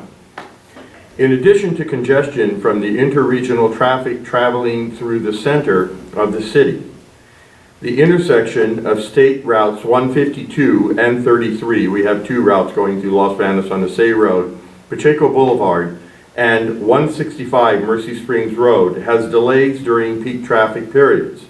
The high percentage of truck traffic at this intersection compounds the problem. So one of the predictions in 2013 was that we are at Badger Flat Road in 2013, level F. West I Street was level E in 2013. 4th Street was level F, and I'm all off 152. 6th Street was level D. 7th Street was level E, and Mercy Springs Road was level F, and this was in 2013. So, State Route 152 was designed as a component of our interregional road system identified by the statute of 1989, serving interregional travelers and facilitating goods movement In 1990, the Interregional Road System Plan identified State Highway 152 as one of the 13 high-emphasis routes that serve the interregional movement of people and goods as a priority for funding improvements. In 1989, Interregional Transportation Strategic Plan designated the State Highway 152 as one of the 10 corridors that should receive the highest priority for completion. The urban segment of existing State Highway 152 has a high concentration of accidents, which could be attributed part to the high traffic volumes and numerous intersections. During the 3-year period, from July 1st to June 30th, and I will tell you the year in just a minute, there were 446 reported accidents, and between mile marker Volta Road and Santa Fe grade. Of the 446 accidents, 150 accidents involved injuries, and 4 accidents resulted in fatalities. And then I have the collision rates. And to finish off, accident data at specific locations within the project limits indicate that most of the 18 intersections have a higher accident rate than similar intersections located throughout the state. So this report was done in 2005. What I've read to you was from Caltrans and the Federal Highway Commission in 2005.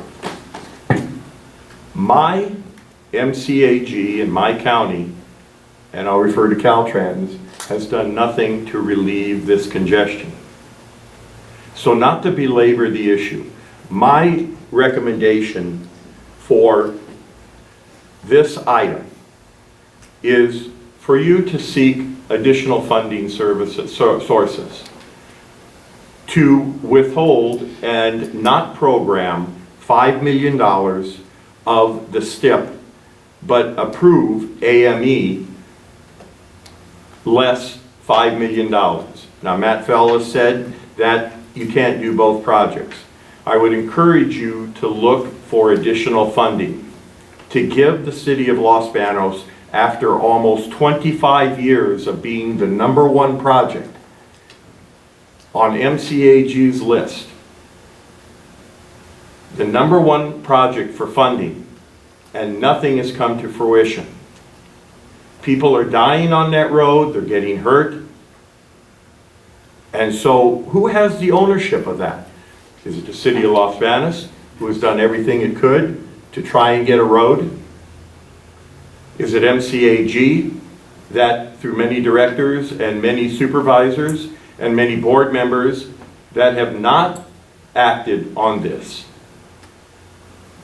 So to do our due diligence, the city manager and I and the city council are all unified that we need to do everything in our power to make this a reality.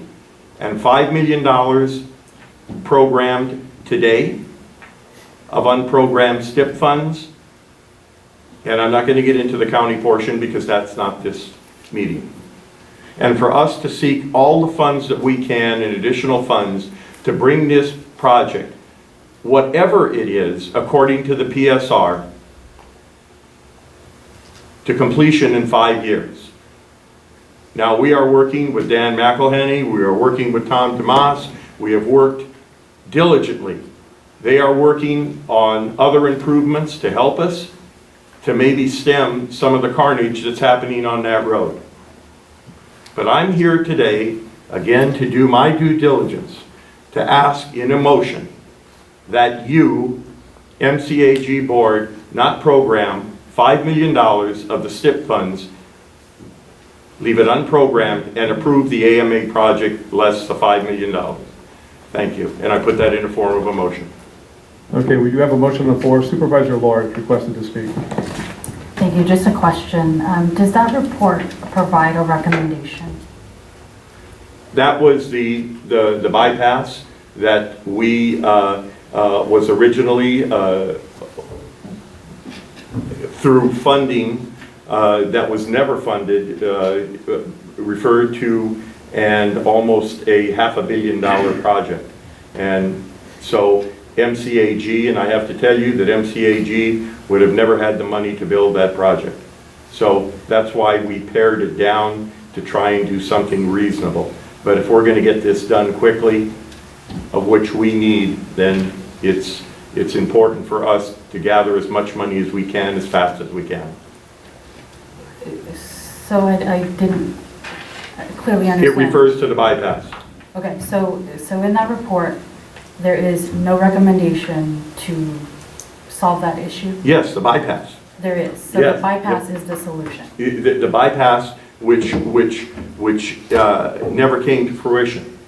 But the bypass is listed in that report as the recommendation. This was an option to relieve traffic through Los Vanas. That was the option at that time. Okay. So the recommendation wasn't streamline the lights, syncing the lights with the median? All that has down the been middle? done. The lights are The synced. Caltrans recommendation, though, that you and your council rejected was syncing the lights with the median with no left turns. The on lights- Maple Boulevard. The lights are synced to the fullest extent that they can be. And But not to the full capacity of the Caltrans recommendation. But wait a minute. Someone has to be the adult here. And this is not our road. This is not our road, it's never been our road. Caltrans tried to give it to us at one time, and it's not our road. So we made recommendations based on the flow of how to get traffic through town and still work with our residents. So we made recommendations. In the end, that's still Caltrans road, and in the process, Caltrans can override for safety any decision a community makes or anyone else. So you did reject their recommendation? We revised their recommendation, we did not reject. Supervisor Espinoza. Director. Director, sorry. Matt, if we don't approve the project with the Regional Transportation Improvement Program without that $5 million, would that encumbrance the AME and or its ability to move forward?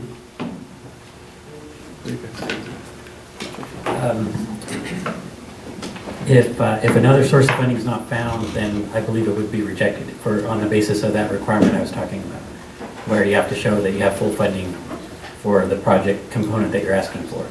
So if you don't show that you have full funding for that, they're going to likely reject it. So that if there's 5 million less STIP, then there would have to be 5 million of something else. And we don't know the rest of the funds, right? It's the county's financial plan. So I can't speak to that. I mean, they have identified a great number of other funding sources, a 50-50 match, basically. Thank you. So there's a motion on the floor. Can I make one more comment? Sure. Has there been I heard at one time that there is a savings from Campus Parkway, and has that been rolled into this project, or was it part of the funding plan, or can it be considered?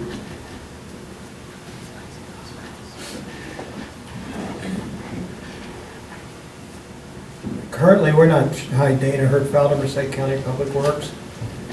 Currently, our funding plan does not include any money from the Campus Parkway.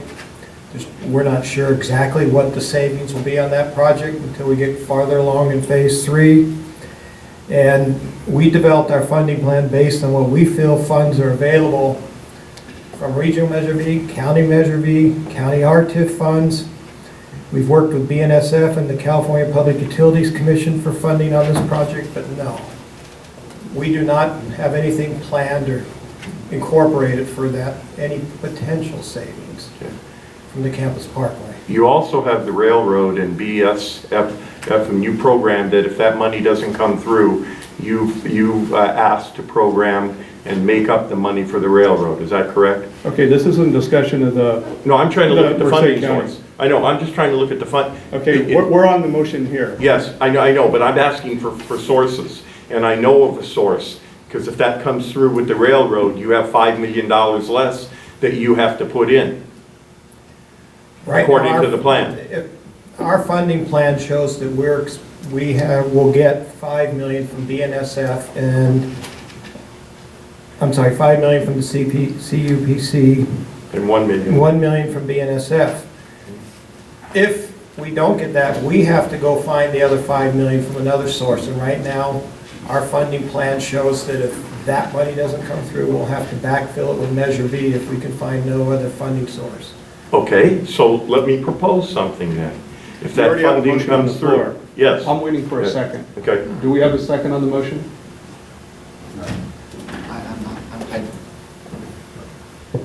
I want to listen to some more discussion before I would be willing to make a second, and I'll have some comments, but I want to hear what everybody has to say. May I make another comment?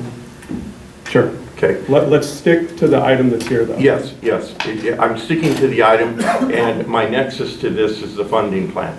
Okay, so if the railroad money comes through, and the BASF or BSF, that's $1 million. Okay, so that's $6 million total That's savings. in the plan. Yeah. That's not savings. Okay. That's in our current plan. But you said, that not you, the county said it would backfill if that money did not come through, okay? It would backfill up to $15 million. Hopefully, you're just gonna put in 10. So if that happens, then if that money, so my proposal is if that money comes in, there's your $6 million savings if that money comes forward. So you've already committed $15 million, up to if it doesn't come in. So if that money doesn't come in from the railroad, the 5 million plus the 1 million is 6 million. You've committed up to $15 million to backfill if you don't get that money. If you get that money. But that's not part of the plan. Yes, We it is. submitted a plan. Yes, it is part of the plan. It is part of the plan. The plan says that you're going to commit all the money, and I don't have it with me. I think I do.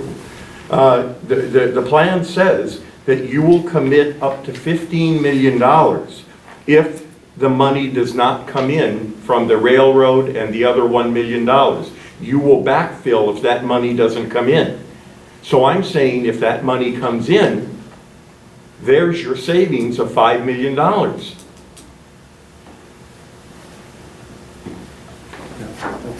That's not the truth. Well, I just have a question to that. Director Nagy.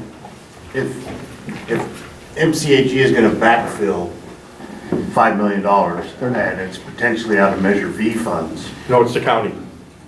No, he mentioned County money. Measure V. It's county Measure V. Local. Right. Local. Oh, it's Not- local? not It's not regional? Right. All right, that was my question. Yeah, we've already put 10 million into it with our Measure B as part of this funding plan. So are there any other? Dana, do you have something that? Alex, did you want to speak? At some point when it's appropriate. Sure, sure. Just, is it appropriate at this point, Mr. Chair? Why don't we open up to public comment real quick so we can get that out of the way? Anybody from the public like to speak on these matters? Seeing none, so we'll come back to you, Alex. Now it's your turn. All right, thank you. I just wanted to get that out of the way so we don't forget about it. No worries, no worries. Just wanted to clarify the TRB's concurrence. It was not unanimous. It was a 4-3 vote, and it wasn't unanimous. So just want to make sure the governing board understands that. We made a similar request. I wasn't there. I was doing college visits with my daughter in Portland, but it was a 4-3 vote. It wasn't unanimous, so at least at the TRB level, not unanimous concurrence in moving forward with this recommendation. We had proposed the $5 million remaining unprogrammed. That was not approved, 4-3 vote. The staff recommendation you see here did move forward, and again, that was approved on a 4-3 vote. So just want to make sure that that's clear to the board. Okay. Thank you. I do have a question for Alex.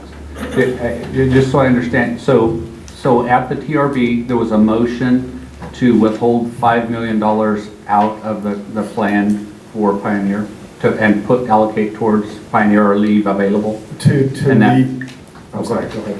there was a motion to request that $5 million remain in program, STIP funding remain in program. And that motion failed? Correct. Okay. On a 4-3 vote.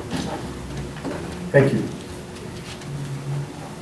Let me, you Sure. can kind of dominate the Understood. dais here. Understood. I want to hear what the mayor has to say. Does anybody else have any comments? Okay. Okay. Director Volk. So, Regional Transportation Improvement Program, page 12, or 207 in the last month's packet. Let's see, California Commission says 6K. All right, if Merced County fails to secure Section 190 funds, they will supplement construction funding with additional Measure V, Merced County funds, and continue to explore additional funding opportunities such as TCEP, BUILD, and INFRA. And so it has it here for the funding source 4 and funding source 3. So that adds up to an additional $6 million.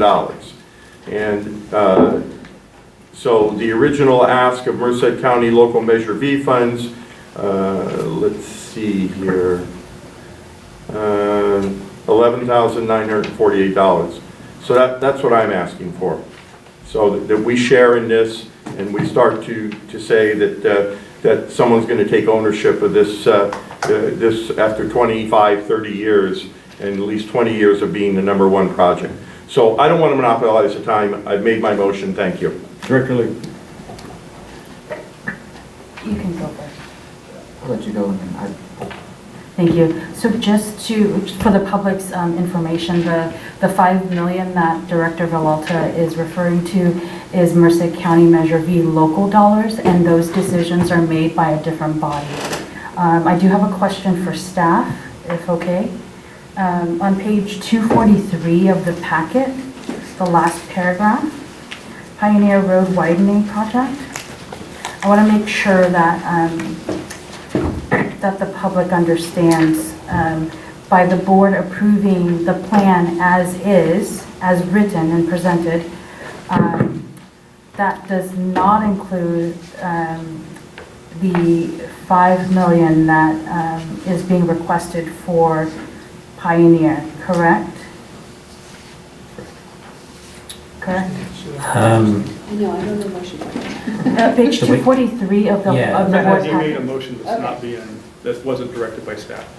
Okay, so it's different from the plan. Yes. So that's clear. And then, the same paragraph, it says that to establish the widening project, and Los Banos says the priority for all RTIP programming. Now, when we consider all RTIP programming, including capacity in the next cycle, what is the minimum amount that we are estimating that all includes? Sure, yeah, and if it's okay, I want to elaborate on this point just a little bit. I specifically said all subsequent because there could be a windfall where they add a bunch of money to the STIP. That has happened before. I think it was 12 years ago was the last time. So what that means is that when staff comes back with an RTIP item at some point in the future, then anything that's available, we would have that direction already. So for example, we're currently estimating based on CPC's numbers that there'll be $5.4 million available in the next STIP, because they told us what they're estimating that next capacity is, and that was that 35. Can you bring that slide up? That was that 35 that was talked about before. That's that maximum. So when they give us numbers, they gave us 3 numbers. The 35 was the maximum that could be asked for in this STIP, and there's a bit of a risk in asking for the maximum. And the 30 was the target. That's the amount that you can ask for, and as long as your proposal's okay, you have a pretty good chance of them saying okay. And then there was a minimum share, which was the carryover that we have in the bank. That's that 26 number. So the 5 is basically the next STIP share. And as a small county, MCAG can ask for that, but there's no guarantee that they'll give it to you. And I know that times are sort of tight at the state, and I'm recommending that the 30 is a safer bet. The 35 is something we could go for. The 5 is what should be there next time. If there's a massive recession, it might not be there. If there's a windfall, it could be a lot more. It's pretty volatile, but that's the number. That's the best number we have, is that 5.4. Thank you. Director Silvera? Yeah, so a couple of things. So then I think, just to clarify then, is that it goes back to, I want to support the mayor in his request of asking for a project to be done on the west side. Then, you know, I don't necessarily agree with some of the comments made as far as, look, I asked Matt to put a list together. We need to, let's compare apples to apples, and part of that is, in my opinion, is that there's MCAG controlled money and there's Caltrans controlled money. The east side of Merced County cannot help that 99 runs through their jurisdiction, and when Caltrans says that we're going to do a widening project on Highway 99, it's within their discretion. They're going to do the project on 99. I get it. That's more of a state issue. It's not necessarily an MCAG issue. Matt sent me, and Matt, I know you to be nothing other than trustworthy, so I'm rolling with the numbers that you gave me. In the last 20 years, there's been $10 million of MCAG controlled money spent on the west side in the form of the environmental document that was done for the now debunked Los Banos bypass. There's been $60 million of MCAG controlled money spent on projects like, I think part of it was for a 99 widening project, the Bradley overhead, and a couple other things. So there is money being spent on both sides. Is it fair? Is it equitable? Anyway, that's a discussion for another day. My problem, I guess, today is that Los Banos is not ready to have money programmed to it. We don't have a PSR done, and I feel like and I get where you're coming from, Mayor, is you want a shot, you want to make sure that there's money there. My take on it is listen, I'm going to say it, and I'll say it on the record in front of all you folks. I will support AME. It has been on the books since 1990. Shame on me as a council member when I was on the council in Los Banos that we didn't kill the Los Banos bypass earlier, so that Pioneer would be 2, 3 years, 4 years ahead of where it is now, and we're having a very different discussion up here. But that's the reality of the situation. So for me, I feel like that our best bet in order to be able to move the ball, get AME off the books, and I'm Mayor, and I will give you my word on the record that come 2 years from now, I think Los Banos will be in a better position that they'll have a project study report done. It'll give us a lot more answers on how much money is going to be needed, where exactly the path is going to be. I will be standing up here, sitting up here next to you, championing the cause that it's time that we spend some money on the west side. I think that working with, and I know this is what we would love to have these ironclad guarantees, but this is the reality. Most of you have heard me say this before, but I'll repeat it again. 3 years and 1 month from now, everybody that's sitting up here in an elected position could be gone. The cycle changes, whether you're on a 2-year term or a 4-year term. 3 years and 1 month from now, everybody's different. Anything that we program, it's a 2-year planning document. They come back and they say, you know what, we do not want to invest in anything that a car could drive on. From here on out, we're only investing in trains or bike paths. It's just, it could be, right? Is that possible? Yes. Is it likely? No. But I'm here for the long haul, and I want to represent my district. And I've always said I'm a district guy first.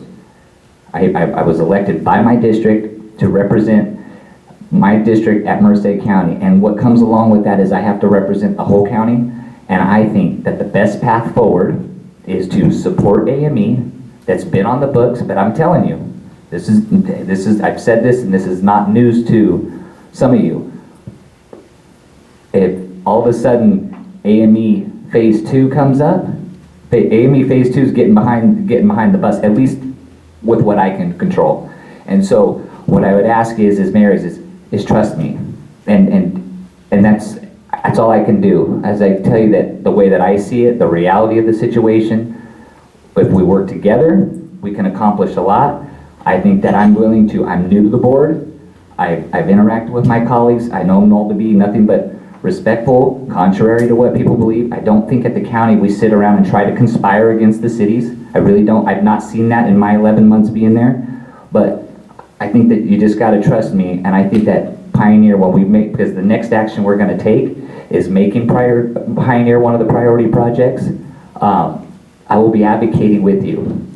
I will be fighting up here. I will be advocating amongst my colleagues at the board level, at the MCAG level, that it's high time that we do something on the west side. It really is, and it's because it only benefits all of us.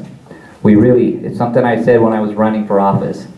Like, I want to tear down that invisible wall that runs along the San Joaquin River and not make it an east side, west side thing anymore. We need to make it a Merced County thing. There's too many other external forces that are working against us in the state of California and their rules and regulations and how hard it is to do business in our state and all these different crazy things.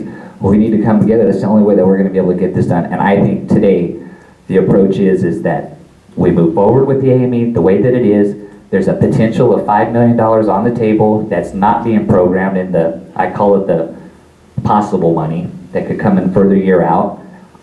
Because I don't think Las Banas' project is far enough along to commit money to. And I get it, you got to start somewhere, but we did make a commitment. And I sat on that committee, the West Side Projects Committee, with you, Mayor, with Supervisor Pereira, Dos Palos, and Gustine's reps. And we made a commitment of $8.6 million to get you through right-of-way purchase. And I get it, that's only one piece of it, but that is further than Las Banas has ever been in having a project, because I was there when the bypass got the environmental done and we were rejected by the CTC on money being programmed through right-of-way purchase. So we didn't even have that. This is the furthest, this is the closest that Las Banas has ever been to having a project. And I want to support it because I think it's important, and I can make the argument that it's a good regional project. I can make an argument that not only does it benefit the city of Las Banas, but the county has skin in that game. I think that the state has skin in that game, and so my job is to try to make that happen and come together. And Mayor, I get your frustration. I know that you've been there for a while, and you feel like we've kind of got, I'm not going to use the word, but over on the west side, and so I get your frustration and I appreciate your passion for Las Banas, but I'm just saying that moving forward, I see that working together, trusting in me, and I will tell you, if it doesn't work out, you come right up here and tell me, like 2 years from now, I will take full heat for it. But I think through diplomacy, through working with our colleagues here, that we will get a project and we will have meaning. But what that project looks like, I don't know yet. We don't know yet, whether it's 1 lane, 2 lanes, how long, where the exact alignment is, but you have my commitment that I will do everything in my power to make sure that we get a project done on the west side. I think that it's to give a little to get a little today in order to be able to do it tomorrow, and that's my approach. So I'm in support of your project. I was at your meeting last night and said that I'm in support of the project. What exactly it looks like, I don't know what that looks like. I can't give you a blanket support of it. But I'm in support of something being done in Las Banas and on the west side in my district. But I just, today, unprogramming $5 million, all that does is keeps, the county's putting a lot of skin in the game. They really are to get this project. They're throwing everything they can at it to get it over the finish line. If we can get that elephant out of the room, that frees up money moving so that we can get the project done on the west side. So that's my approach. I think that if we unprogram the money, we're just going to be having this same conversation 2 years from now, because the Pioneer project is not ready to, I don't think that you will be ready for construction in 5 years. My estimate is it's probably more like 7. So I hope you can respect that, and I will continue to advocate for my district. Thank you. Director Creighton. I agree also with my colleagues, and Mayor, I hear what you're saying. It is time, you're right, that we do something for Las Banas. We need to put something behind it more than just metaphorically speaking. We need to commit to it. I don't know that we could use these funds here today because the way they're aligned and the way that we have to use it. But the PSR, some other things that we need to do, I think that this board is behind you to make this a priority. This cycle right here today, I don't think so, but I do believe that in stone is what you're asking for, no more talk. And I'm with you on that we get Las Banas in the next cycle, make sure you guys get what you deserve. And we do a give and take back and forth, east and west side, because it does benefit us all. And we need to see Los Banos grow and prosper. It helps Dos Palos, it helps everybody on the west side. So I think good discussion today, and I look forward to a positive outcome. Director Walton. So, again, I'm not here to insult anyone. There's no emotion involved in this. There's just due diligence for my community. And those of you who have been on the MCAG board a long time, you've heard these words over and over. But the problem is, the rhetoric is the same, but the faces change. And when the faces change, the attitudes change. And when the attitudes change, the project gets pushed back. So I understand exactly, there's no emotion here. When we walk out, we'll walk out as friends still. But I'm going to tell you that I have little doubt. The elephant in the room is that no one wants to talk about is that there are still two separate entities in order to get things done. And the projects on the east side are still going to take preference. And so I understand completely. I've made my motion. It's 6 o'clock? Yeah. Okay, it's 6 o'clock. I'm not going to belabor this. I needed to do for a specific reason what I did today. So thank you for allowing me to speak. So there is a motion on the floor. Motion dies with lack of a second. What's the pleasure? I would like to move that we accept staff recommendation for the RTIP. Second. Or STIP, sorry. I have a first and a second. Yes, Director Murphy. I just want to make a comment. I'm sympathetic to the City of Los Banos. What's before us is just what to do with the STIP. And, you know, I think that we need to follow the recommendation that's been presented, but I think the real issues that are brought up, and I'm on the east side. I mean, so let me say this, I'm from the east side, and I can understand the frustration that, you know, the county Measure V dollars are all going over there.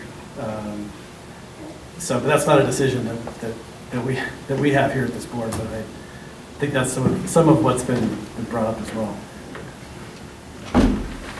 Yes, Director. So I want to do two things. One is that I think that you know, a road that takes traffic off of 152 through Los Banos is important. And you know, I gained a ton of respect for my colleague from District 5 today. And so I want to say that I have my commitment as well, that I'll stand by him and when that happens. But I want to take exception to what Director Murphy said. The county has spent the majority of our local Measure V funds. Is it a majority on the west side?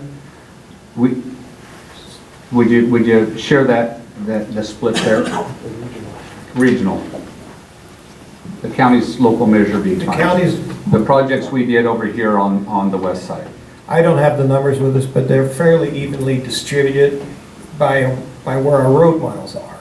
We have bad roads everywhere in this county, and we try to fix those that we feel are priority. And we do, as the board is aware, pay very close attention to where we spend these funds and do our best, because the Measure V funds are generated by the taxpayers of the county, that we try to spread this around, and we feel we've done a pretty good job of doing that. They haven't all gone to the east side. We spent quite a bit of money over on the west side. How many miles of road did we do? On the west side? East side. I mean, yeah, west side. I'd have to come back and report that. Okay, that's fine. It's not important, but I just wanted to let us know that the county has spent a ton of our Measure V money on the west side as well. Director Murphy.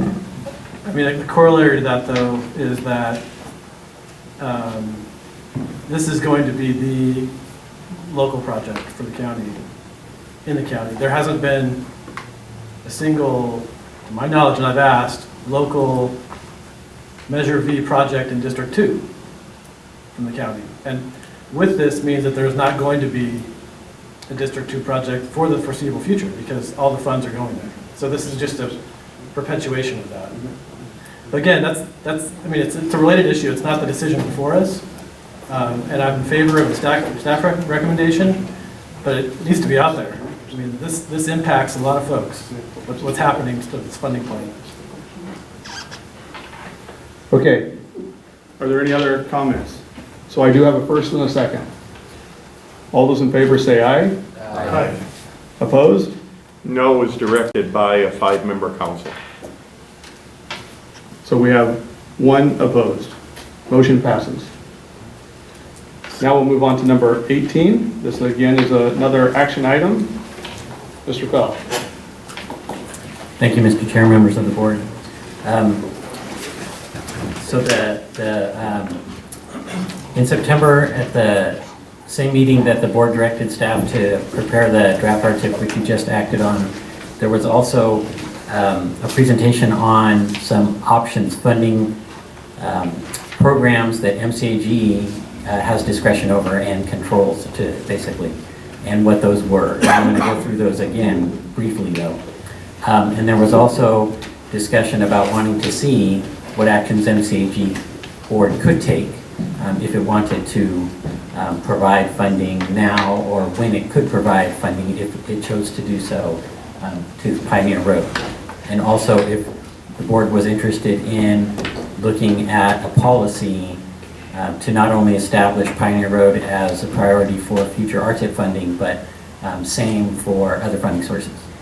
So the funding sources that I'm speaking about are, in addition to RTIP STIP funding, would be the Highway Infrastructure Program, the Local Partnership Program formula funding, and CMAQ, Congestion Mitigation Air Quality.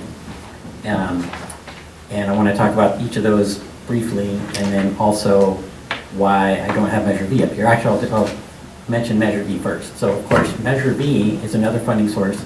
Already, the West Side Regional funding already has provided funding through right-of-way for Pioneer Road widening project. Additional funding could potentially be provided to that, and that was discussed a little bit, how that might look. But I didn't put that here because really that recommendation originates at that West Side Regional body. I mean, that's what it says in the expenditure plan. The West Side Committee makes that recommendation, and then the board approves it. So I think that discussion starts there, basically, but we did want to provide that information.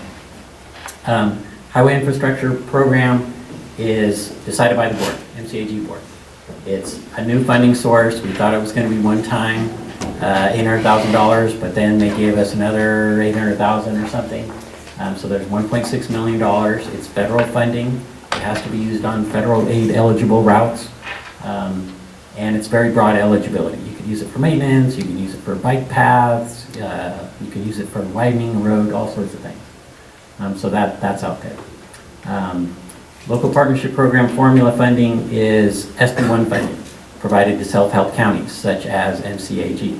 So there's a piece that the state decides that's competitive. There's a piece that comes by formula to MCAG, about $600,000 a year. MCAG board makes a recommendation to the CTC. I put them in parentheses here because they're not likely to reject something like that. You can use it for almost anything. Maintenance, airports, bikes, whatever. And it does require a 50% match, which they presume comes from your measure. They give it, it goes to self-help counties, so the way that you match it is with your self-help line. That's basically their idea for how that works. So that could be used. That money is available on a year-by-year basis. You can't do it all right away. You basically have to do something each year if you want to do, what you want to do with that money. And then congestion mitigation, air quality, of course, is decided by this board. We do have existing policy already, a few-page document that says we do a call for projects. There's, we take applications from the jurisdictions. There's evaluation that's done. That's brought to the board for your recommendation. I think a piece of that, the board, if they wanted to, could recommend that be set aside for specific project. So for example, if there's air quality beneficial components of the Pioneer Road widening project, sidewalks and bike lane components of that project, there could be a set aside for that, just theoretically speaking. And again, that's federal money. So I wanted to lay all those out. Those are basically the kinds of projects that those funding sources could be used for. And of course, if the board chose to do so, we put together some draft policy, Pioneer Road Widening Project Funding Priority Policy. That's basically saying, you know, the purpose, and if the board wanted to establish that project as the priority for, you know, 1, 2, 3, 4, RTIP, HIP, LPP, and up to 25% of CMAQ. And of course, subsequent actions would be required. But if a policy like that existed, then staff would know what to put, you know, when we brought an item to you. So like right now, the next RTIP, we already know, you know, what to bring to this board when we come up for the RTIP discussion next time. And that policy could exist for other funding sources as well. And this is a discussion that you may want to continue, you may want to do now, you may have some questions. There's a lot of different things here, but just we wanted to put this before you now to see where you might want to take it. Thank you, Matt. Yes.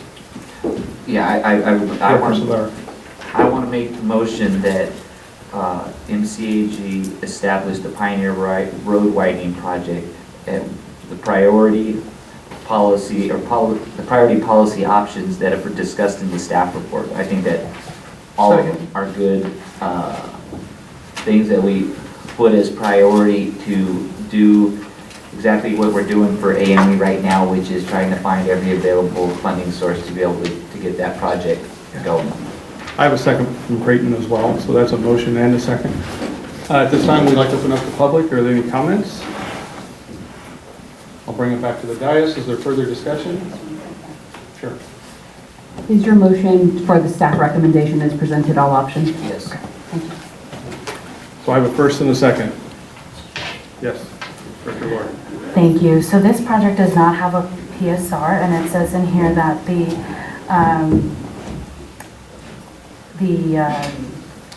project and the funding is contingent upon the completion of the PSR.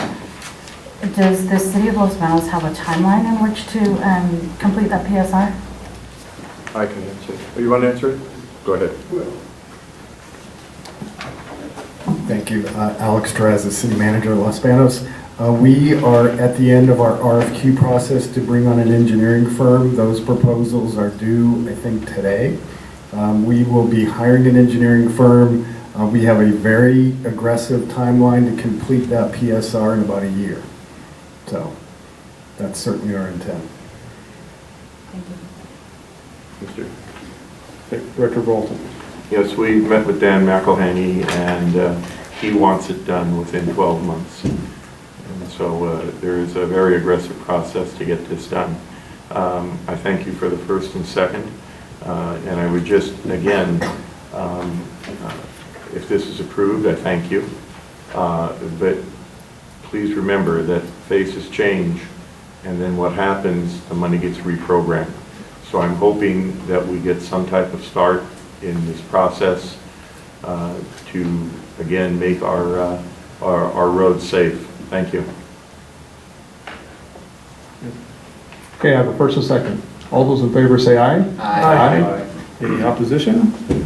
Motion passes unanimously. Now we will move on to item 19, Regional V, or Measure V, Regional Projects, Gustine Airport. This is an action item. Mr. Fell. Thank you, Mr. Chair, members of the board.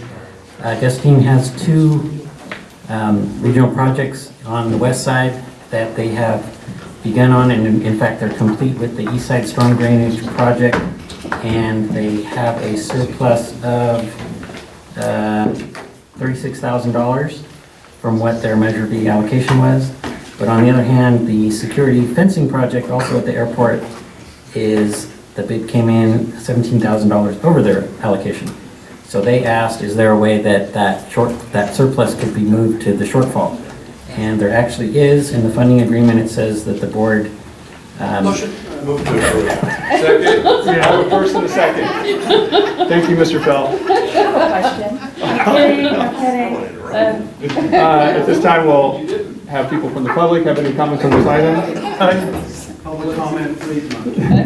Seeing none, I have a first and a second. All those in favor say aye. Aye.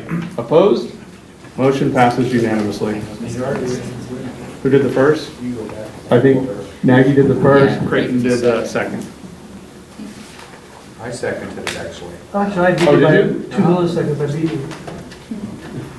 Okay. I'm joking. So now we'll move on to item number 20. This is a consideration of changing MCAG governing board meeting time. This is Stacy Gesman, and I believe Rodrigo actually brought this to the board, so. Yeah, let me say a little bit. Well, let me just say, directors, that there's only three of us that were been here when I was mayor. I proposed it 2 times. It didn't pass. And then I've been on the county for 3 years, and people have been asking me about, moving the meetings to at least 5 o'clock. But, I'll entertain 4 or 5 o'clock. And even if we have to do just the meetings in the county at 5 o'clock, or just the meetings in the cities at 5 o'clock, I would train a diverse set or all of them. It's up to you guys, but like I said, the citizens, we're here for the citizens. I didn't like it because, when I was mayor, I had to get out of work early and prepare for the meeting and come in. So now I'm in the county, it's easier, but I'm not here for me, I'm here because of the citizens. So that's why I'm doing it, and I would propose at least 5 o'clock or later if you guys want. So any reasonable time will be good. Yes, Director Murphy. I happen to agree. I think it's just a practice of good government to have meetings in times when most people can attend. So I am also in favor of having evening meetings. So for me, Director Silvera. yeah. So for me, I agree with what Mr. Espinoza says and Mayor Murphy, that we could explore the option, but I would like if the group sees fit that we do it on a trial basis, because I know how it goes. We've done this before where we change the meeting, and then for the first meeting we'll get a bunch of people to come because it's the new thing, and then you get to the second or the third meeting and it's back to the same people that were at the 3 o'clock meeting. And if that's the case, then we we go back to the 3 o'clock. I'm okay with exploring it at a different time on a trial basis without going, and I don't know if we can do that without having to change the bylaws, but it just on a trial basis, because it's what I've seen before. You move the meetings to fit somebody's schedule, and okay, first meeting, great. Maybe second meeting, a few less show up. By the time you get to the third meeting, it's more staffed, just like it is right now. And here we, and I know it's 6 o'clock, and they don't typically think our meetings run that long. But anyhow, I would be okay with that. Doing a blanket change to like 5 o'clock or 6 o'clock moving forward, I couldn't support that today. I would want to do it on a trial basis. Thank you. Director Creighton. I wouldn't support it for a couple of reasons I'm concerned with. I've been on the board here for a year now, and staff's been working on projects, and you guys see these projects are coming to us. Now, as these projects start taking shape, these agendas are going to get much longer because there's more moving parts, more stuff. It gets more complicated, and we're now 3 hours and 50 minutes into this meeting. As we get more money, the Measure V monies are coming in better, we're going to have more projects. I personally don't want to be, and I respect what Espinoza's saying, I get what you're saying, till 10, 11 o'clock at night on a foggy day on the west side, having to drive back to the east side, it's hard enough, and then we have staff, and there's a lot of, this is a different board than a city council or the county supervisors, and our constituents in Atwater, I've never seen show up to anybody meeting on the west side. I've seen Los Banos show up because on the east side, but that was a hot topic that we were just talking about, but generally the constituents stay home on items on this board, and they rely on us to make the decisions and do the right thing until we make them mad, and then they throw us out of here and throw us off of being elected. But I would like to see the meetings go the other direction earlier. So it's difficult enough as it is, so maybe we just find a happy medium and try to figure out how to be content with what we have, maybe. Director Nagy. Thank you, Mr. Chairman. I concur with Mayor Creighton. The west side fog is terrible in the wintertime, and to try to drive back and forth in the dark is bad enough when it's clear. I think when people have an interest in something, especially if they're mad about something, they're gonna find the time to show up no matter what time you have your meeting. And I look at it differently, Rodrigo. I get to get out of work to come here. Director Pereira. Yeah, my thought is similar to Supervisor Silvera's.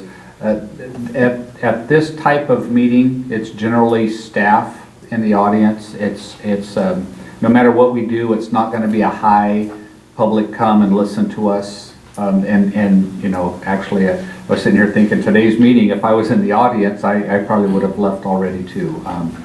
You know, so anyways, I've been in a lot of organizations, and whether the meeting's at night or it's during the day, except for city council, I get that, where you get a lot of people show up. But outside of that, I just don't see many people coming to this meeting, and I don't think we should change it for staff especially, to accommodate what might be a few people. If the group would like to do 3 meetings and give it a test run, I guess I could be okay with that, but otherwise I prefer to leave it like it is.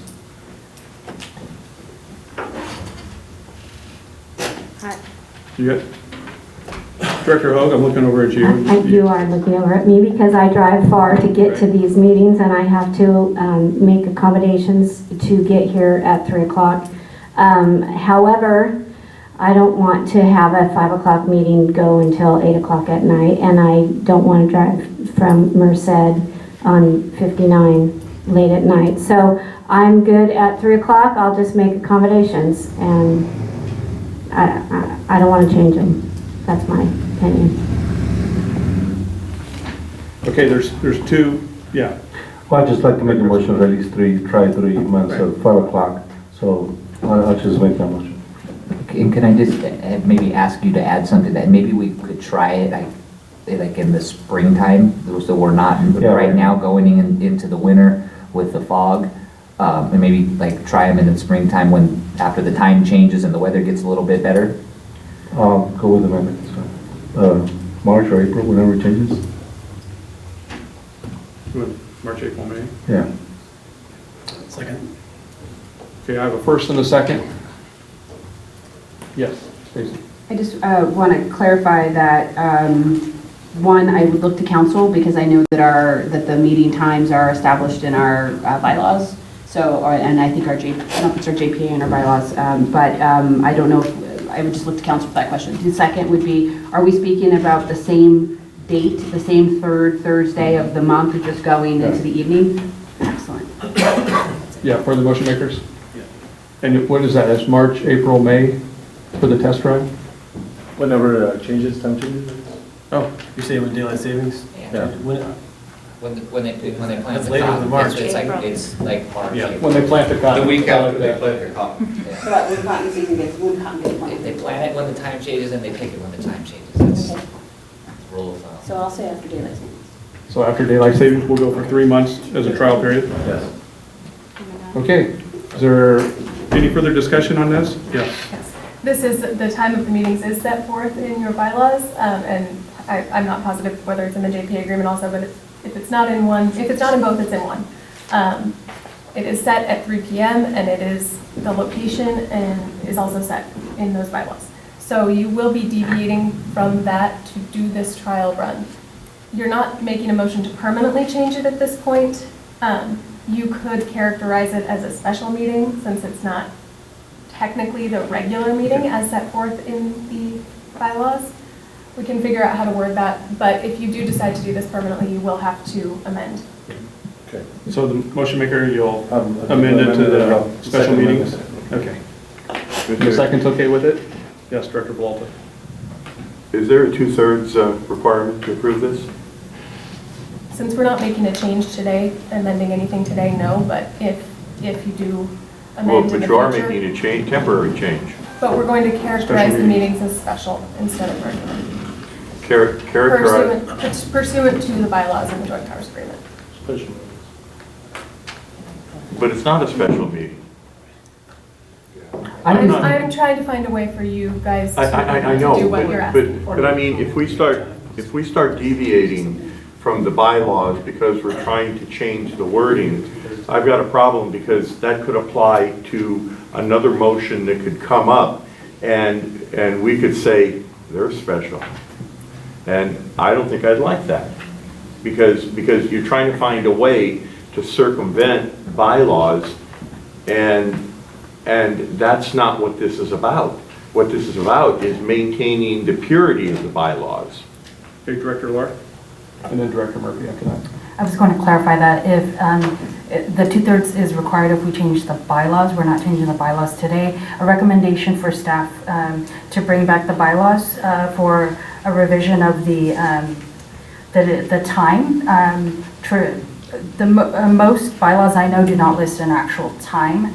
Ours do. It says that as set by the board with advance notice as the last few words here. So my proposal is that staff bring the bylaws back or bylaws to the board for language revision to be more broad. Director Murphy. Yeah.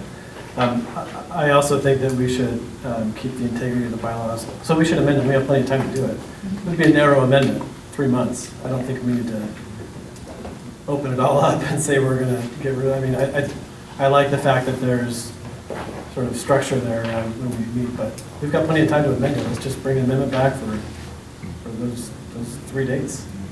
Try it. Director Creighton. Kind of surprised you guys want to do it in spring. If you're going to do it, you should do it during the foggy, dark season, the worst time. If it works out well then so it's, spring's not going to be a problem. So I agree with Mayor of Los Banos that I think we need to pump the brakes, make sure legal's on board. We don't create a problem where there isn't a problem, because if the citizens expect 3 o'clock and we bounce it to 6 o'clock, then we go back, we could legally be in jeopardy on manipulating those times, so I want to be careful about that.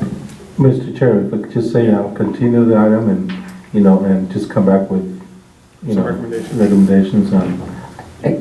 I gotta believe that You're good with the amendment? we are not the first people ever to do this, and there's probably somebody else out there that has been able to do a temporary, and if it takes making a temporary change to our bylaws that expires after the 3 months or whatever it is, I don't think it's that big of a deal.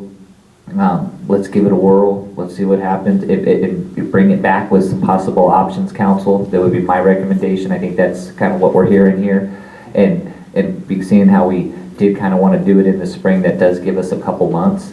But, and we got to obviously take the vote and see how it's going to go. But it's not the end of the world. We'll be okay. We're just going to give it a little try. And if it doesn't work, we'll go back. Yeah, and if we pick back the bylaws, we just make minor modifications that, that could change things. It doesn't matter anything. So, go ahead. So the motion did reflect making the bylaw amendment. Correct. Of just the time? The 3 months. 3 months. 3 months. Correct. Okay. Can I make sure we have this? Because there's a lot of, okay. Because I know Joy's gonna ask me, and I know I'm gonna ask for a 60-second break right now to change out the memory card because we are maxing out our storage on the camera. Break in the new system. Yeah, it's a 60 seconds, but we'll do that in a second. So the motion is, and I don't even know, I'm gonna stitch this together, to bring back a bylaw, the amendment to the bylaws that would allow for this board to meet at 5 o'clock on the third Thursday, or however we talked about the 5 o'clock time for the meetings. We're tentatively saying March, April, May, but it'll be the first meeting after the daylight savings time for 3 months. And so that's what we'll work with council to bring back next month. Okay, very good. And Director Lahr pointed out what the statement, so we can look at that. Yeah, Director Walton. So is that still a majority vote, not just a simple majority, or is it a super majority? To change the bylaws. If you change the bylaws, it has to be. For this vote today, it's a majority vote. Yeah, to bring it back. When you To vote bring on it the- back. When you vote on the amendment, it will be Okay, 2/3. so the nothing's motion was changed today. To look at how we can bring it back, and if we have to make an amendment, then we'll make it on the next. And that would be a super majority. Correct. Is that correct? Correct. Yeah, I'm not saying I'm opposed to anything. I'm just saying we have to preserve the integrity of the bylaws. Because there's already been some discussion about that, and now we're deviating even more. So, thank you. Okay, we're gonna, well, wait. We have a motion and a second. Let's go ahead and vote. Hurry. So, all those in favor say aye. Aye. Any opposed? Nay. Nay. So, I have Nagy, Peralta, and Ho. And Pereira. And Creighton, so there's And four. Pereira. There's five. I said nay. Five. We need a roll call vote. Yeah.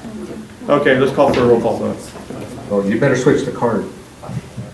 Go quick. No, we're fine, we have 11 minutes. Okay, great. Director Aguilar? Director Creighton? No. Director Espinoza? Yes. Director Hoag? No. Director Lohr? Yes. I'm sorry? Yes. Director Murphy? Yes. Director Nagy? No. Director Pereira? No. Director Silvera? Yes. Director Vialta? No.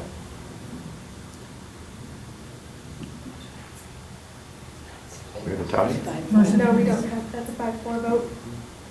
But But you have to have six. Yay. we have to have 6. Yay. It means it ties and then fails. All right, keep moving along. So what was the count? 5-5. 5-5.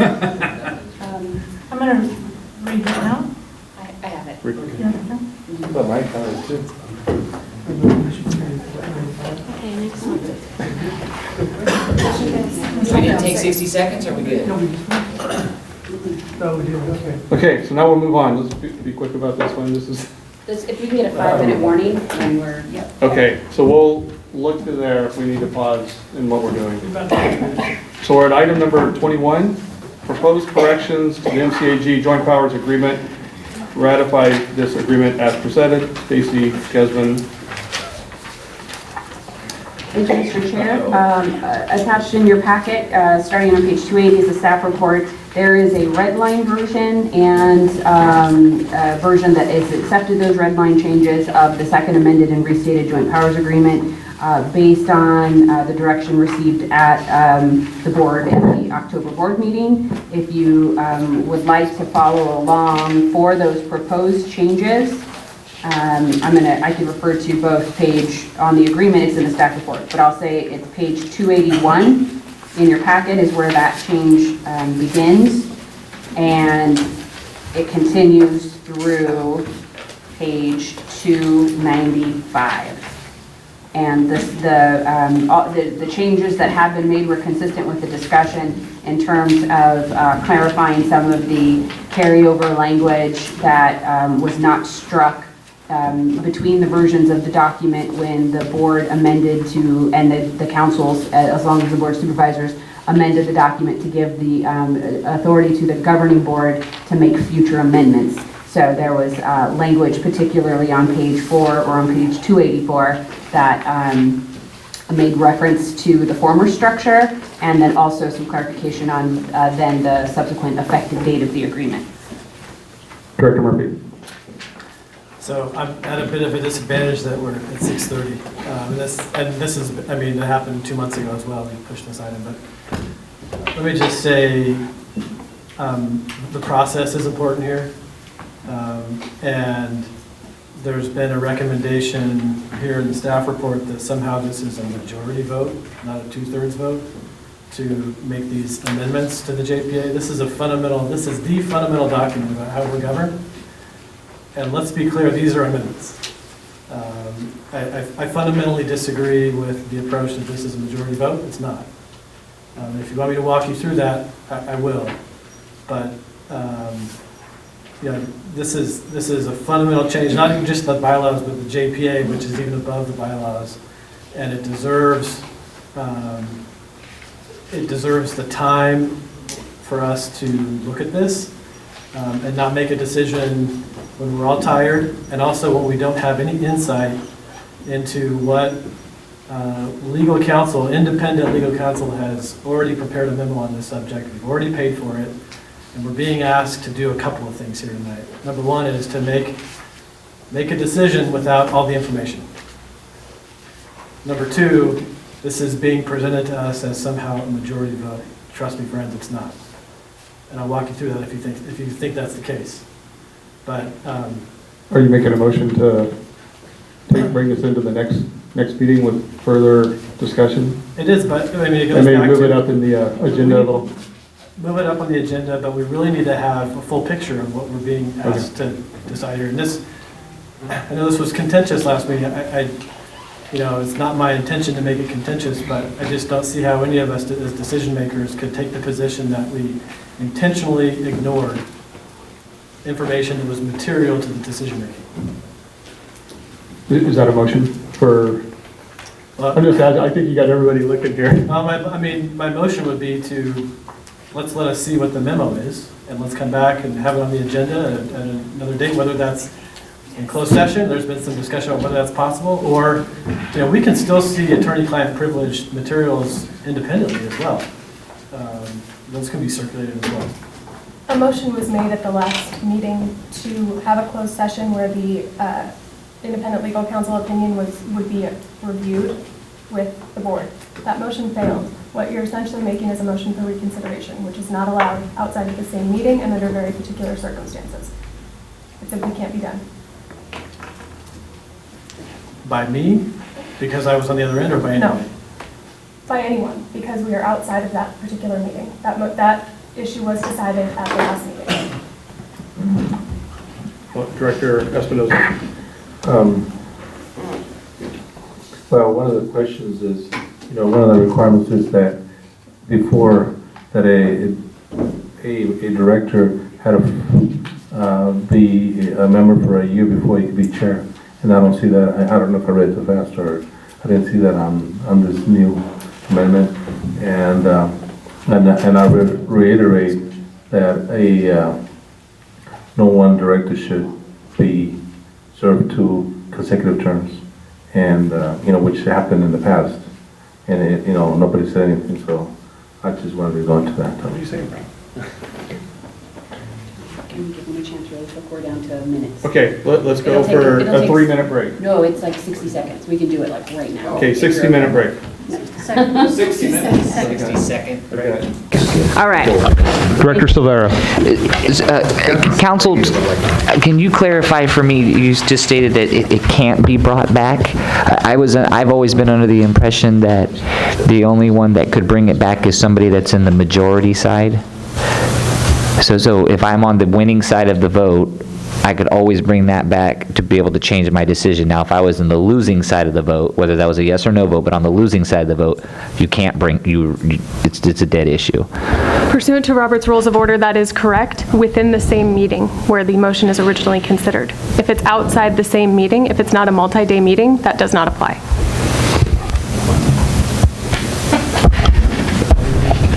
Director Villalta. The opinion that was the only opinion that was shared was the one constructed by our city attorney, Bill Vaughn, and then we had a reference letter that was given to us, just kind of a synopsis letter. Were there any other opinions, or did anyone else ask any of their city attorneys or anything for any type of advice? I mean, I'd like to know if the city of Los Banos was the only one who took the time, or how did other people base their decisions? Were they just based on the letter, the cover letter that was given, or were there other opinions that were circulated that we don't know about? So I'm curious how people make a decision just on a cover letter, and that bothers me a little bit.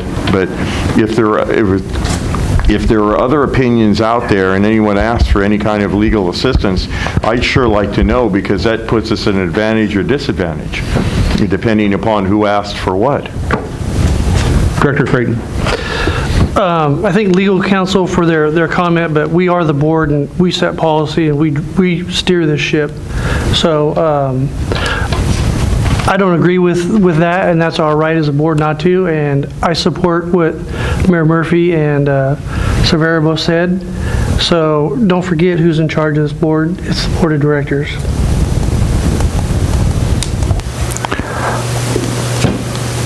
Mr. Chairman, I feel obligated to tell you my reasons for voting the way I voted last time is I just try to apply common sense to the situation. And for me, when I looked at it, I said, we're talking about some language changes in two different places that where it said one where it would be ratified after the last jurisdiction voted on it, and another one said it would be effective on this date, and I really did think it was just a clerical error, and it didn't warrant a whole big discussion. I don't even know why we got second opinion from outside counsel anyways, but that's just my opinion on it. So in case you were wondering, and you asked, how do people make their decisions, that's how I made my decision. I just kind of thought what I did was just kind of apply common sense to it.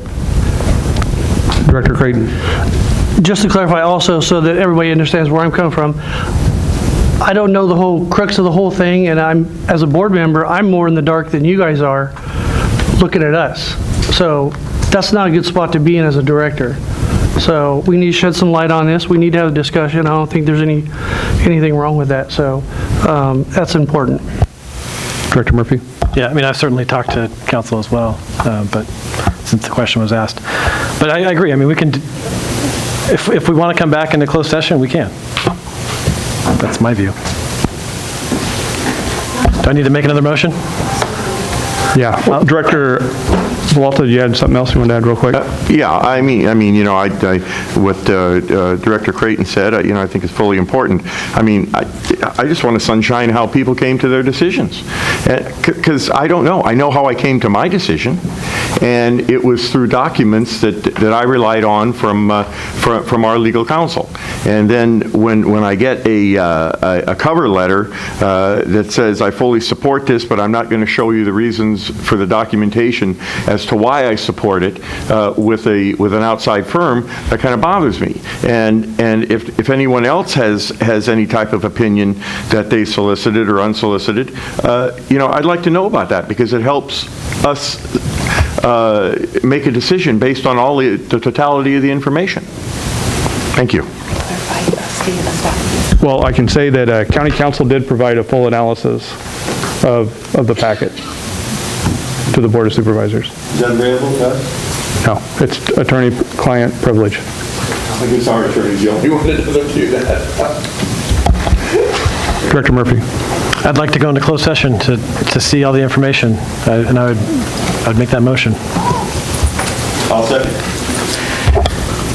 Again, that motion was already made and considered. It pursuant to Robert's Rules of Order, it cannot be reconsidered. Moreover, there are very specific rules on calling a closed session. They're for very specific reasons and under very specific circumstances, and have to be agendized in a very particular way. I am not sure, sitting on this dais today, that this is an available option in this situation. In fact, I do not believe that it is. But I will tell you that some of the reasons that the full independent counsel opinion was not shared were due to attorney-client privilege issues and some of the conversations that have been had with various board members involved in this. It's a very uncomfortable situation. I understand that, and I wish that I could be more open with all of you about what some of the problems are, but due to strategy issues, attorney-client privilege issues, I cannot do that. What I can tell you is that what the summary of the independent counsel opinion said is a summary of what the independent counsel found. They found that this was the intent of the board in 2007 and 2013. The corrections that are being requested to be ratified today simply confirm what what the member agencies did in 2007 and what the board did in 2013. Director Murphy. Let me be clear, the attorney-client privilege is with the board members and the council. It's not with any staff member in the council. My understanding from talking to the executive director that only one person had seen the memo, and that's the executive director. Have more people seen it? Is your mic on? I've never seen it. It's on? No. Has Emily Hayden seen it? I haven't seen She's talking as though she's seen it. Yes, I have seen it. I am the legal counsel to this agency, so it would make sense that I would see a second opinion from another legal counsel for this agency. No, but it doesn't, because the reason this independent opinion was solicited was because your firm is conflicted. I don't believe that my firm is conflicted, and the independent counsel didn't believe that my firm is conflicted. Well, let us be the judge of that. We represent this agency. In addition, this board did not approve going out to seek that independent counsel opinion. The executive director did that on her own and under her own authority. That's correct, but the attorney-client privilege rests with the board. We want to see what our privileged communication is. And I don't understand all the roadblocks. I mean, I have to tell you that there may be some of you here today that I will have to recommend not be able to take part in that closed session, and that's going to be an incredibly awkward situation. Why is that? Because of certain statements that have been made. What are those statements? I cannot get into the specifics of that here today. Can I be allowed to speculate? I mean, if we're talking about attorneys and client privilege and statements made, if I was a betting man, I would probably guess that maybe some folks won't be able to see it because they have, in their comments or whatever, have said that they're going to sue over this issue. So maybe, I don't know, I'm just speculating. I have nothing to back that up. So maybe that's why. I don't know. I'm just going to say my opinion. An attorney's opinion is just an opinion. It can always be changed. It can always be changed by another court of law. If we decide to have a closed session and go over that, the bylaws, we can, regardless of what the decision is. Does that mean that we can never come back and discuss the bylaws again? We can at any time. So it's just an opinion, my opinion. Not necessarily in closed session. Again, closed sessions are only allowed under very particular circumstances. Director Villalta. And thank you, Director McDaniels, for revealing that you had County Council do an opinion. But basically, that opinion influenced you. And in some way, it had to. And so we aren't privileged to how it influences, and the 5 votes that you have put something over the top. And so that's not, we disclosed, the city of Los Banos disclosed our information because we felt it should be disclosed, and then we'll see which way it goes. But again, thank you for saying that. But in some ways, you were influenced by that. And that's 2 opinions now that influence the vote that we really don't have access to. And so if we're going to do this right, we need to do it. We need to do it. And it's just like the previous information with Rodrigo. They wanted to change something, and we're looking for a way to sidestep the bylaws. So I'm not in favor of that, because once something is adopted, and it's adopted in its totality, and it's adopted as the law of the land, if we start looking of ways of tweaking it just for this individual agenda item, say changing the meeting date, what's to say that someone can't come back and say, well, I have a special project, and if we tweak this one word, then we can get that project across. And then you're going to make other people mad. You still need 2/3 of the vote, though. That's the key, Mayor. No. It's simple majority. I thought it was simple majority just to do that. And tweaking these things, it's not what we should be doing. We shouldn't be doing that if we want to preserve what we've set up. That's all. I mean, I'd like to see why. I'd like to see why. That regardless of what you say, 5 votes voted because they were influenced by a memo. And we don't have access to that. Mr. Chairman, if I could. I think Director Murphy had something on the, so we were still working on, do we schedule a closed session for next meeting? Is that what you're? I think it's the right thing to do. And what I took from council's remarks was that there's, on the one hand, there's not a reason to get in, and the other hand, well, there is, but it's awkward because I'd have to have a conversation with somebody. So, I mean, I don't know how those things square. I'll have to look and see if whether this is something that's authorized for closed session under the Brown Act. But we've had a month to do that. That was the same discussion a month ago, and. No, the same discussion a month was not ago the same was to bring it back like this. No, I made the but there was a motion. motion last month, after that happened, I made a motion to go into closed session. And it failed. And it failed, and the direction at the time was, I don't think we can go into closed session. I don't know, I'd have to look into that. Well, in a month's passed, and you still don't know. At that time, you certainly could not go into closed session. You cannot adjourn into a closed session without that closed session having been agendized. The motion to go into closed session failed, so no closed session was agendized for this meeting. It's as simple as that. But we can come back at a different meeting and have a closed session. That's what I'm talking about, yeah, certainly. I mean, to be clear, we're talking about agendizing a closed session in a future time, right? The payers of the council cannot look at the opinion that you ordered. That's not right, in my opinion, right? What I'm talking about is the opinion of the MCAG hired opinion. That's what I'm talking about. Okay, let's say one of the directors if you represent a city, even though you're not in accordance with the rest of the council, and the city wants to, I'm not saying, have something against MCAG, then that's enough reason to go into closed session, right? But without the representative from that jurisdiction. Well, that can happen. But I'm just saying an example. Thank you. So, you have to articulate who you're going to exclude and why, right? I haven't heard any of that. But at that time, right? What's that? At that time. Yeah. You have to do it at the time. Yeah, you can't just say we can't go in. You say, okay, we're going to go in, but here are the circumstances, right? And none of that has been shared. It's just been, no, we can't. Right. And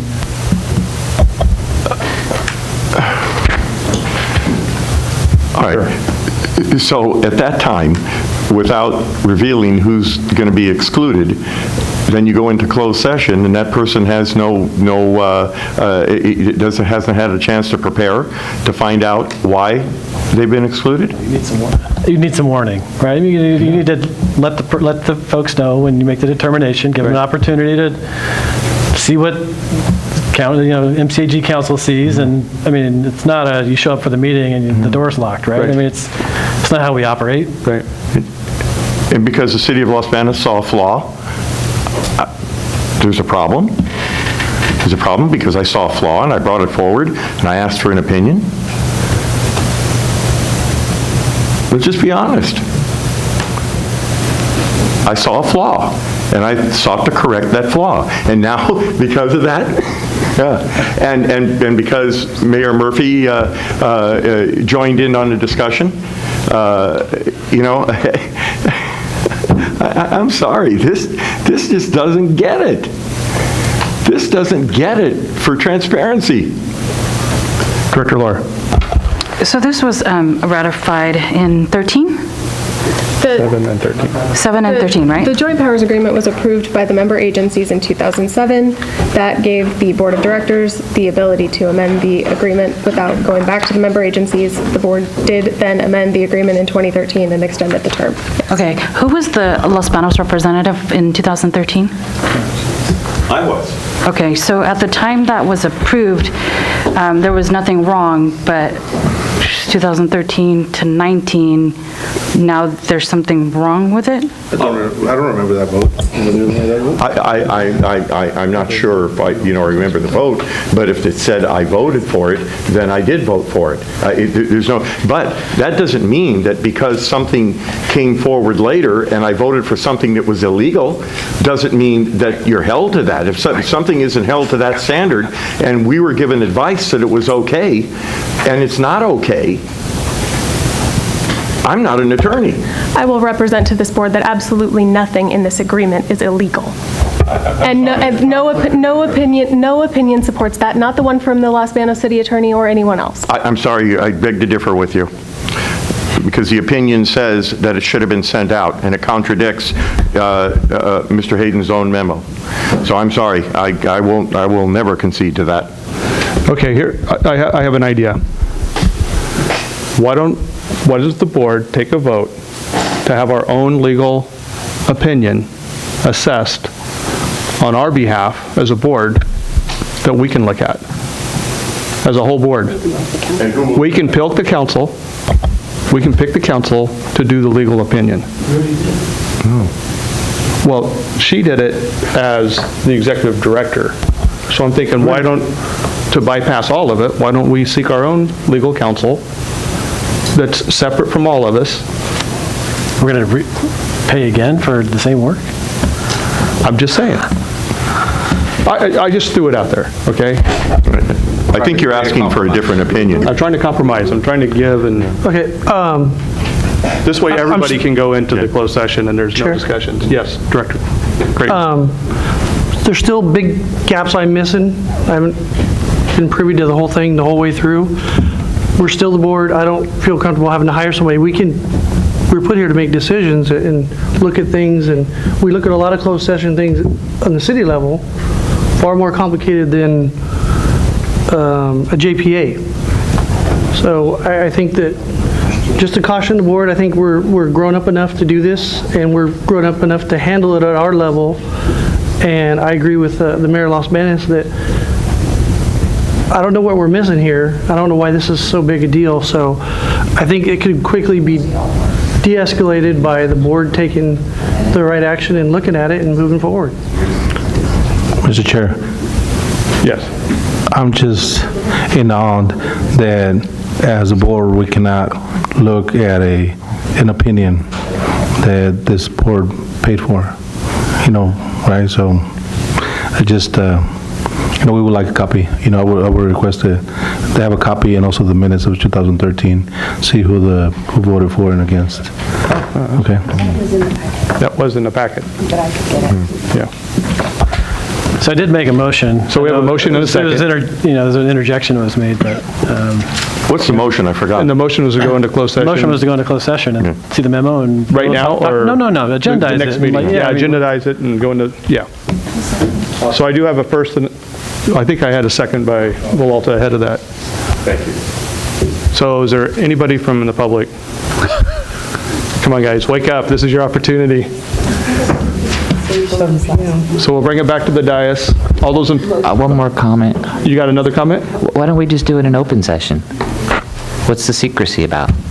Well, if you're allowing everyone to be in the closed session without, if you're not going to allow me to exclude anyone or allow us to exclude anyone based on statements that were made, then frankly, there's no harm in doing it in open session. If we're going to be transparent about it, let's do it in open session, because I think that, everybody, look, we can get Los Banos, the city attorney already looked at it. I've asked Mayor Murphy, he should have his city attorney look at it. Gustine, you get your city attorney to look at it. We'll get county council look at it, and Atwater, you get yours, and Dos Palos, you get yours, and we're probably going to get 5 or 6 different variations of roughly about the same thing. I don't disagree with the mayor that the city attorney from Los Banos had some questions about it, but I don't think anywhere in there they said it was illegal.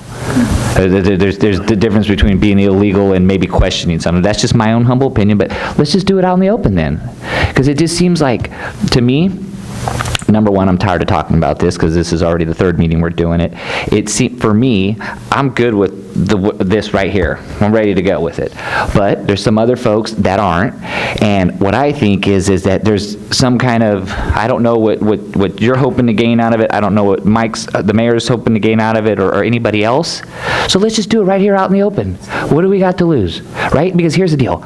If you want MCAG to disband, hey, you know what? Maybe it'll all disband. If you don't want to be a part of it, I don't get I've asked, what's the end game? What are we trying to accomplish? Is it so egregious that a date and a comment in there or a passage in there said it'll go into effect after each agency ratifies it, or it goes into effect on this date?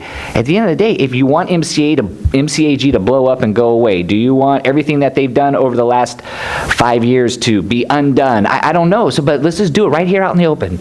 Let's make sure that we maybe, depending on how much is on the December agenda, because I'm guessing it's going to be a nice, good, long, lengthy discussion. So let's just do it. That would be my recommendation. Forget closed session. Let's just do it right out in the open, and everybody lay their cards on the table and quit playing the game of The shell game of, and that's my opinion, it's to say what you mean and mean what you say. What are you trying to accomplish here? Nobody will come out and say it. I have my opinions on what they think that they're trying to do, but like, I think what we're doing is okay. I think it's right. But if somebody else has, then come out and say, we won't hide behind closed session, we'll do it right out in front of the public, we'll have the cameraman going, that anybody can come back and look on it. I'm fine with my opinions being on the record in an open session. Maybe that's the best answer. Instead of, are we gonna go into closed session, because closed session, I do know that there are very specific rules to when you can go into closed session. As long as we agendize it, it can be done in public session. Director Laura. Thank you. I do agree with most of what Director Silvera said.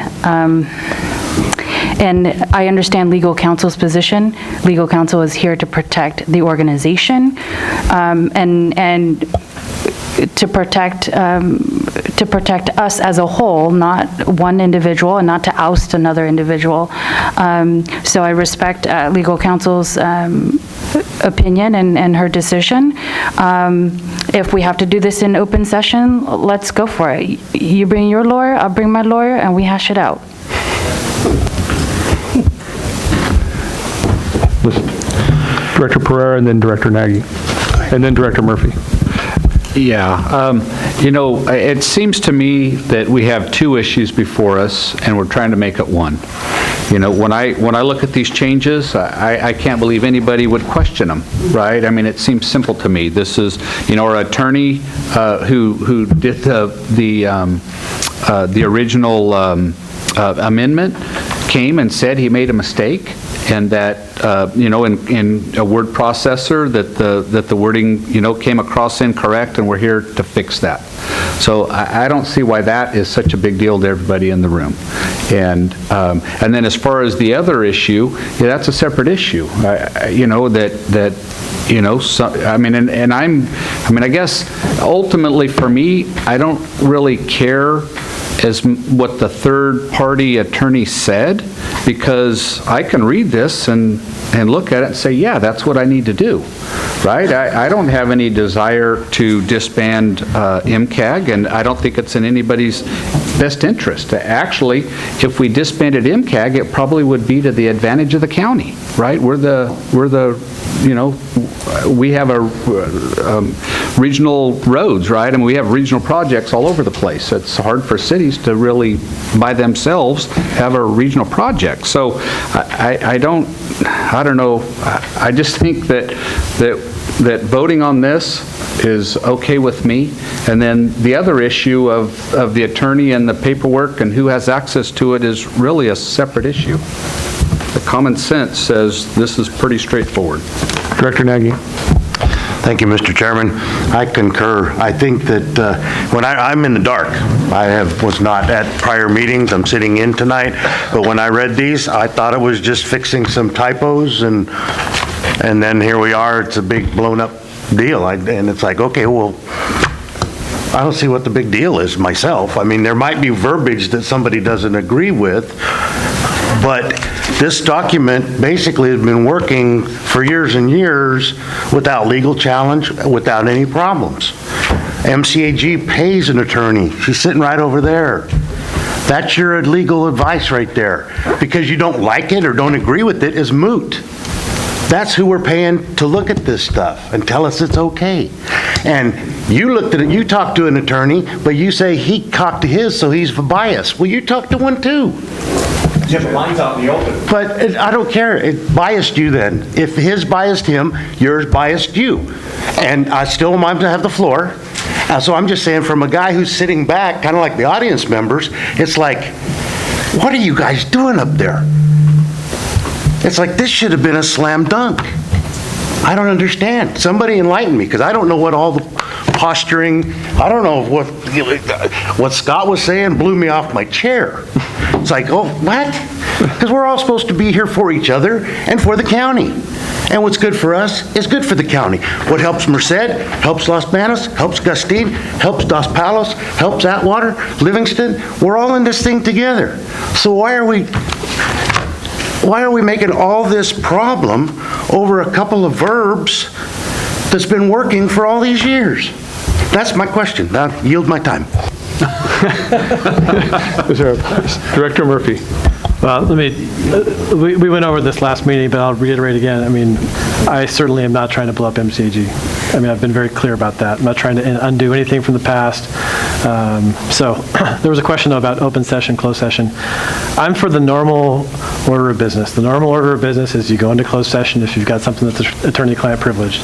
Right. If for some reason that's not an option, then the next best option is that it comes out in open session. But I'm for the normal course of operations here, right? I mean, I'll try, so that would be my preference, would be to go into closed session and have that discussion, and if for some reason we can't, or if someone needs to be excluded, then that needs to be explained.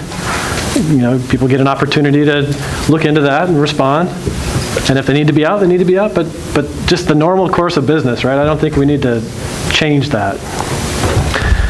So, I know you want to respond. Can I amend my motion that we go into closed session? I know we still have the first and the second, so I'm still holding on to that. Okay, but I would say, agendize for closed session. Agendize it for closed session. If there's some reason we cannot get in closed session, then we'll bring it out in open session. Did you have a comment? I just,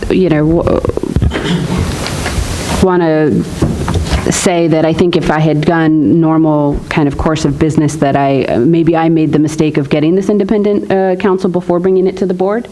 But I did so because of the magnitude of the concerns that I heard from the directors who raised this issue, Directors Murphy and Villalta, and had their concerns been in line, kind of justified, meaning that there was a legal interpretation that supported what they were suggesting, that it was going to diminish this body's ability to act in the months that were to come.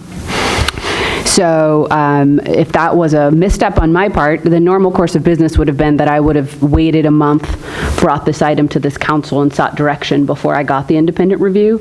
But recognizing, I think both from the conversations in that meeting that I had with the directors, there was an urgency that was expressed on their side, and an urgency that I recognized because of the interruption it posed, should it have been a sustained concern, that it would have been something that we would have needed to go into hyperdrive to try to rectify so that we could continue with our normal course of business, including things like issuing Measure V payments and the like. So if that was an error on my part, consider it checked, lesson learned.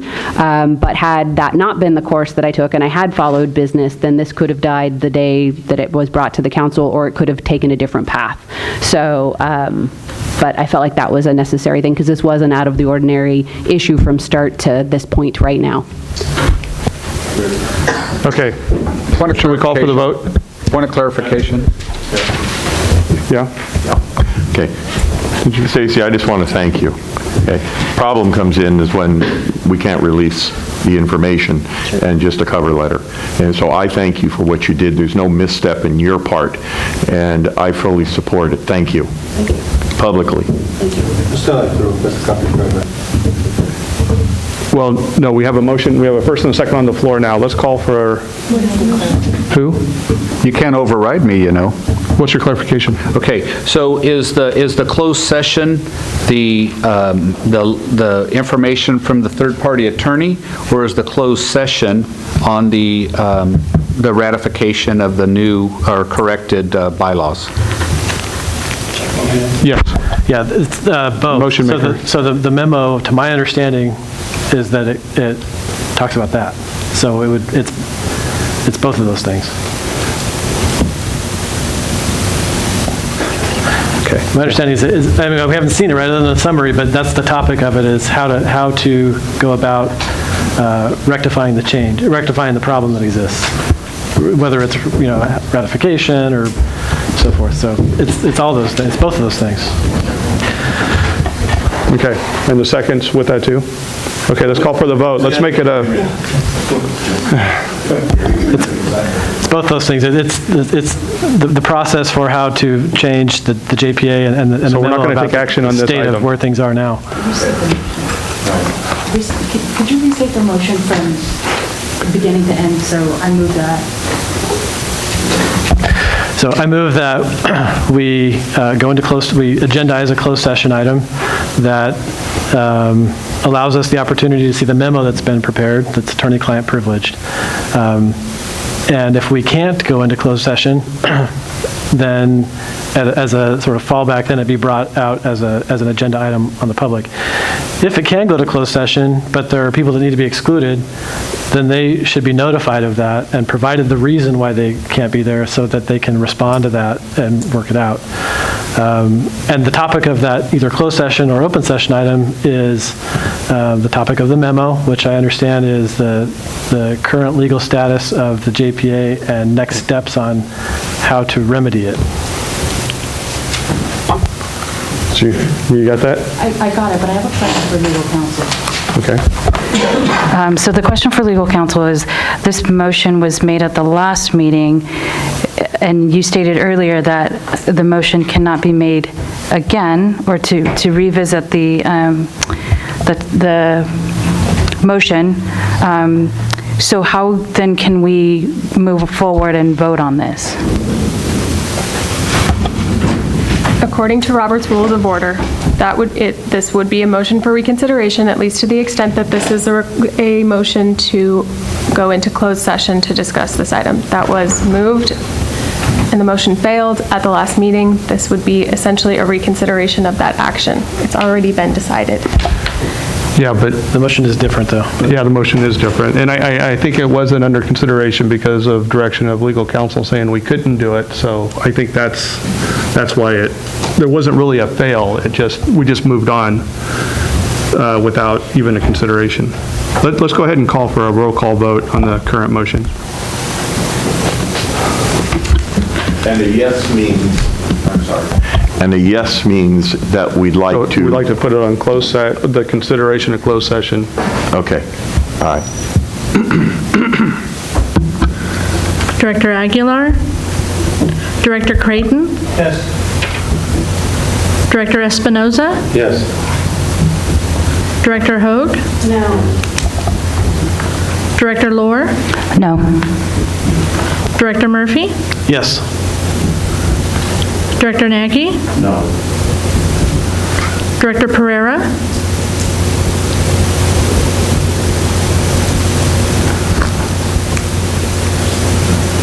Yes, I'll abstain. I'm sorry? Abstain. Wait, 6, only. Director Silvera? No. Director Vialta? Yes.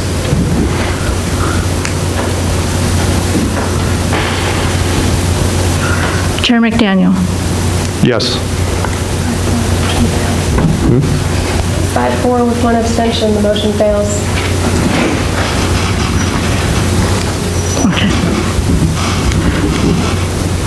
There's a couple things. I have a meeting that I'm late for in Fresno. If I could be excused. I think Absolutely. it's just director's reports at this point, right? Yes, exactly. Yeah, executive director's report and director's report, that's Okay. it. Thank you. Thank you. Thank you, Director Murphy. Okay, thank you. So we'll go ahead, we'll do the executive director's report. I think it was, did you email it out to us? 1 second. 1 second. I just want to introduce Stephanie in the back. She is my new executive assistant, so she's going to help me make sense of all the chaos that's in my office. So she's fantastic. I hope you guys get to know her. Or do you mean all the chaos that's up here? No, don't answer that. You don't have to answer that. I just have a Robert's Rules of Order type of thing here. We just voted down going into closed session. Could there not now be a motion to approve as written? Yes, there could. Well, then move to approve. Okay. Do we have a... I mean, everybody ran out. I was wanting to do that, but... 1, 2, 3, 4, 5, 6, 7. Quorum to do that? Yes. We have a quorum. To do what? To ratify As presented. as recommended by staff. Yeah, actually you can. You're right. Because the motion failed.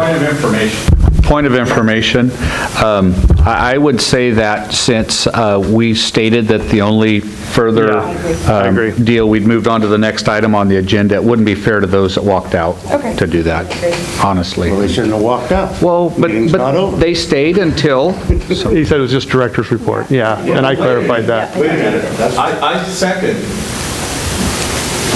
I second your recommendation. Yeah. Thank you. I second his recommendation To vote on it, to pass it, to put it into play. to put it into play. And I can do that. So now we need to take a vote. Well, Hey, Espinoza, Rodrigo, come back. yeah, go try to get him. Rodrigo, thank you. No, Yeah, come on. We miss you, man. I just think in the interest of fairness, I get it, you seconded it, you got it in time. You could withdraw your motion if you want. It just, I would say in the interest, we did say that it was only director's reports. And I did, I clearly stated that. Yeah, it's on the recording. And I pointed and I said I agree. Yeah, Yeah, I think we have to move on. I'm sorry. I do think we have to move on. We moved on to the next agenda item. It's not fair to reconsider it. Right, I'll withdraw. okay, thank you. Did you have 6? We're not- Yeah, but we already released them saying I already moved on to number 22. Yeah, I don't withdraw my second. Okay. I don't withdraw my second. Okay, so we have the executive director's report, number 22. Number 23, director's reports. Everybody have a happy Thanksgiving. I just have that I attended the CalCog meeting on the 15th, and, there's not really much to report other than, I think that CalCog's doing a good job for us. They represent us in a lobbying position in Sacramento, and as a small county, I still feel like they represent us, even though the Bay Area and Metro LA are all there, and so that's it. Bye. Scotty? I want to read a passage to you. I know Really? we've been here a while, yeah. It just a motion to reconsider must be made by a person who voted on the privileged side. That means someone who was on the side that carried or won the motion. This prevents someone on the losing side from bringing up a motion over and over just to annoy. The motion to reconsider should be made at the meeting at which the motion was made and voted on, although some boards allow it at the next meeting. The motion to reconsider can be seconded by anyone and requires a majority to pass. Once the motion to be reconsidered passes, the motion to be reconsidered is on the floor, worded exactly as it was when passed. Just wanted to, so you're right, and I'm partially right, just because I think we're both right. that some boards allow for it. The people who made the motion were on the... And so that, I questioned that last motion, if it was even valid. I mean, I guess he changed a word, but it was to go into closed session, and that was the same motion that was made at the previous meeting and failed. Nothing further, thank you. Director Nagy? I have nothing to report. I am surprised. Supervisor Pereira, you're good? Supervisor Laura? Thank you. I have met with several MCAG staff just to catch up, and I want to let staff know that you have not done anything to jeopardize the trust that I have in you, and the decisions that you all make, I will stand with you unless it's illegal. Director Espinoza? You guys are all obligated to attend the next meeting of the San Joaquin Show Empires Authority tomorrow at 1:15 Yep. at the County of Merced, so that's all I got. Director Volta? So, 7:15, does this agenda item that has to come back again? No. We didn't vote to, No, you didn't, no, but the agenda item was considered, and no vote was taken on this. It could be brought back. Frankly, but we haven't ratified the changes, have we? You seconded it, but we couldn't do it. yeah. Yeah. So if no vote was taken and the agenda item wasn't even considered then, so that means it has to come back. But without a motion to go into closed session or to consider the legal opinion in open session because the motion's failed. But what the agenda said was that proposed corrections, and we were going to vote on it. It's an action item. That didn't happen. So that has to come back. Correct. That part, yeah. That part does. Okay. All right. But the other part failed. Yes. Twice now. Yes. And to that point, Director Villalta, if I could just clarify that it's my intention to try to keep December as light as possible in light of just the fact of when it occurs. So I want to get that publicly stated so that if there are movement of items to the January agenda, it's for no other reason other than to not have you all at 7 o'clock on the week of the Christmas holiday at a board meeting. Yeah. And if there's an exception to any of the items should not be the case, please, let's talk about that. Okay. We'll come back. I would just like to say thank you for going to the coffee saloon before you got here. Please take the cookies, and our Christmas parade is December 5th, Thursday night, and have a happy Thanksgiving. Thank you. Mr. Chair, really quick, thank you staff for hanging in there with us. Thank you guys. I know you all got to drive back home. Thank you. You don't need those anymore. Meeting adjourned.